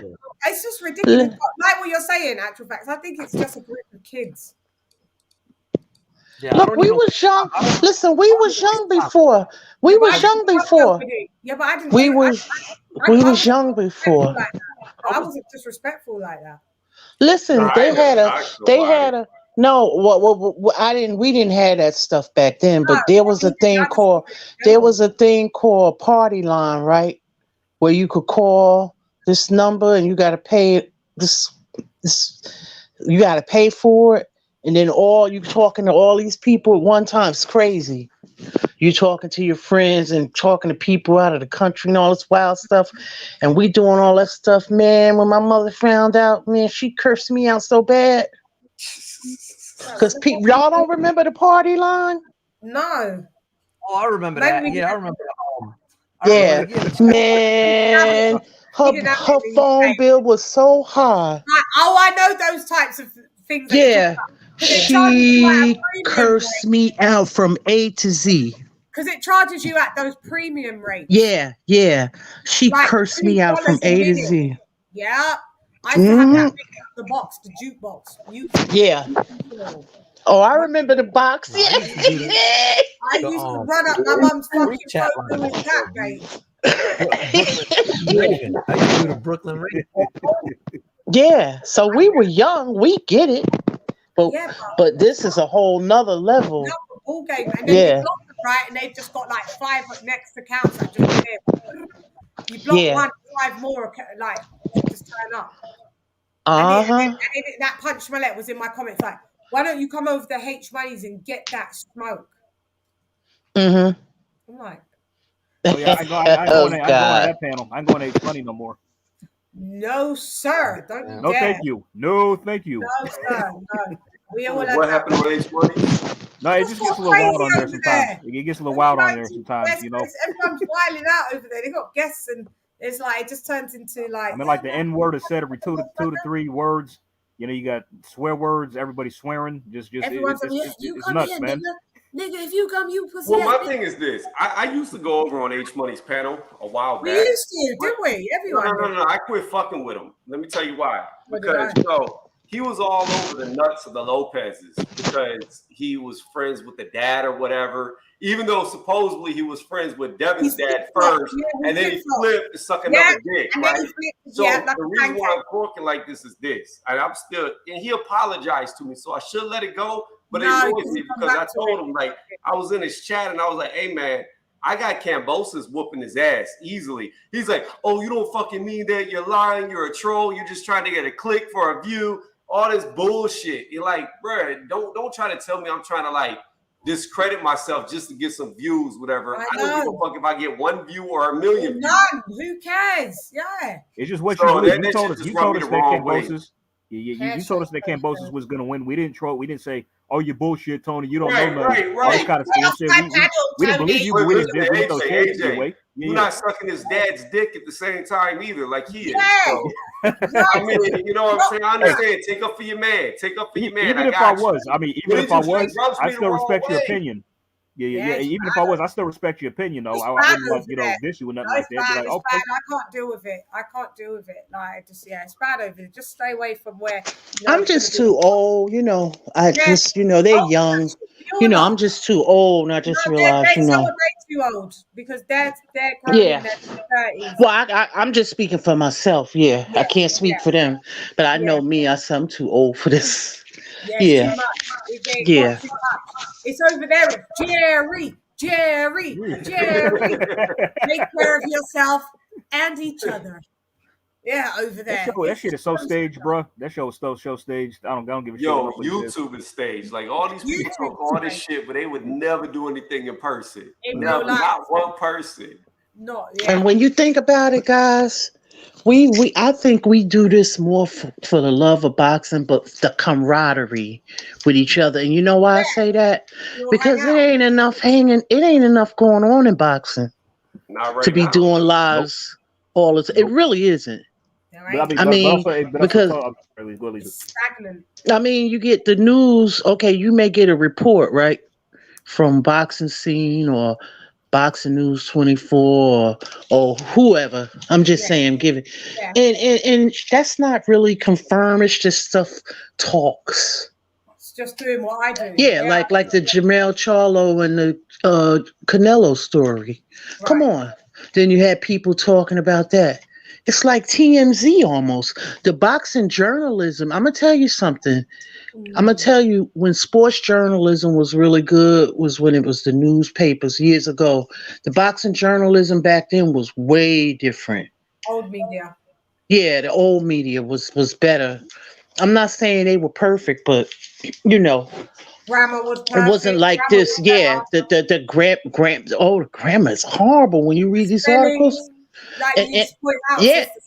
And I'm a communications major, so I would look at the stuff and I'd be like, "Oh my God, they need editors. Are these people professionals?" Yeah, you can't take it serious. I can't take none of this stuff serious. It's a joke. It's gone into Jokesville, to be fair. Yeah, this couldn't go through a newspaper. No, it wouldn't clear the edits. No, often you're on your right, mate. You're right. Yeah. Boxing media has went down because a lot of it is YouTube, or even the stuff you see on just regular TV. They don't really put a lot into it no more, or a lot of those people are gone. You had Bert Sugar, the historian. Those people are no longer with us. No, they can't be bothered. They're like, leave the scraps. They're dead. The vultures. Howard Cosell is dead. Like a lot of people are gone now. Yeah, it's just not like we were saying. There's just not enough boxing. Just more controversy and fucking bullshit. It's just Max Kellerman knows a lot about boxing. Yeah, Max Kellerman, when he decides to be in it, but he goes to MMA now. He going where the money, nobody talks about boxing. You really love the sport then? Nobody talks about boxing. No, boxing is dead here. Especially in the US. In the US, it's kind of almost like on life support. Yeah, it's dead in the US. And I hate to say that. I hate to say it. Look, we got a double gold medalist, a female. They don't even talk about her. Who? Yeah, they don't talk about Shakur Stevens. He was a silver medalist. They don't even support. They don't talk about Keyshawn. They didn't support the Olympians. They stopped doing that. It's Wilder and Fury, isn't it? Rubbish. Wilder, Fury, and Canelo. I don't think they really talked about Wilder and Fury like that well, I'll say it on ESPN. They did. But it wasn't like it was when Mike Tyson and them. It was nowhere near. It wasn't like that. No. Yeah. And Canelo, Canelo's the guy right now. Yeah. It's Canelo, Yeah. But I mean, he ain't even American. No. he does the numbers though. Yeah. Hi Tony, we see you. And he did numbers when he was on HBO, and he used to be on Showtime too. Yeah, he did. He fought. Yeah. I know. I said hi. We see you. I saw you waving. No. I was making my camera focus. Oh, for sure. Are you doing this via webcam, like Tone? Yeah, this is a webcam. Yeah, I wanna get a webcam and do it instead of doing it through my laptop and see what the quality of it is. Well, I mean that's a webcam too, because you have a built-in webcam. It's better than a cell phone. Hey, Haplo. No, I want to get like a Canon or one of those. Yeah, I got a Logitech.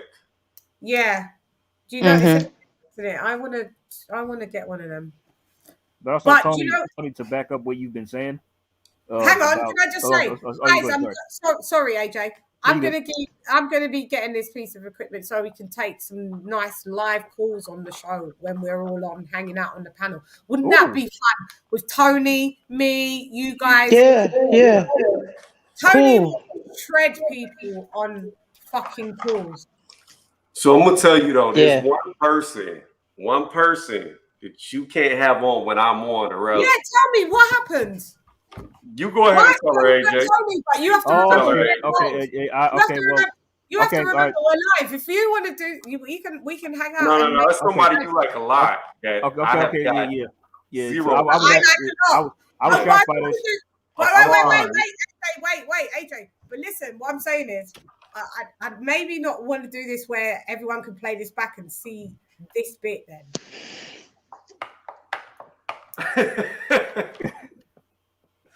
I mean, I don't have to bring it up, but I would say go ahead, just do it. That your panel would 180 very quickly if me and this person was in the same live together, because it would be addressed quickly.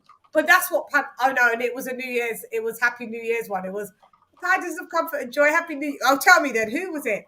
Oh God, who was it? Go ahead, AJ.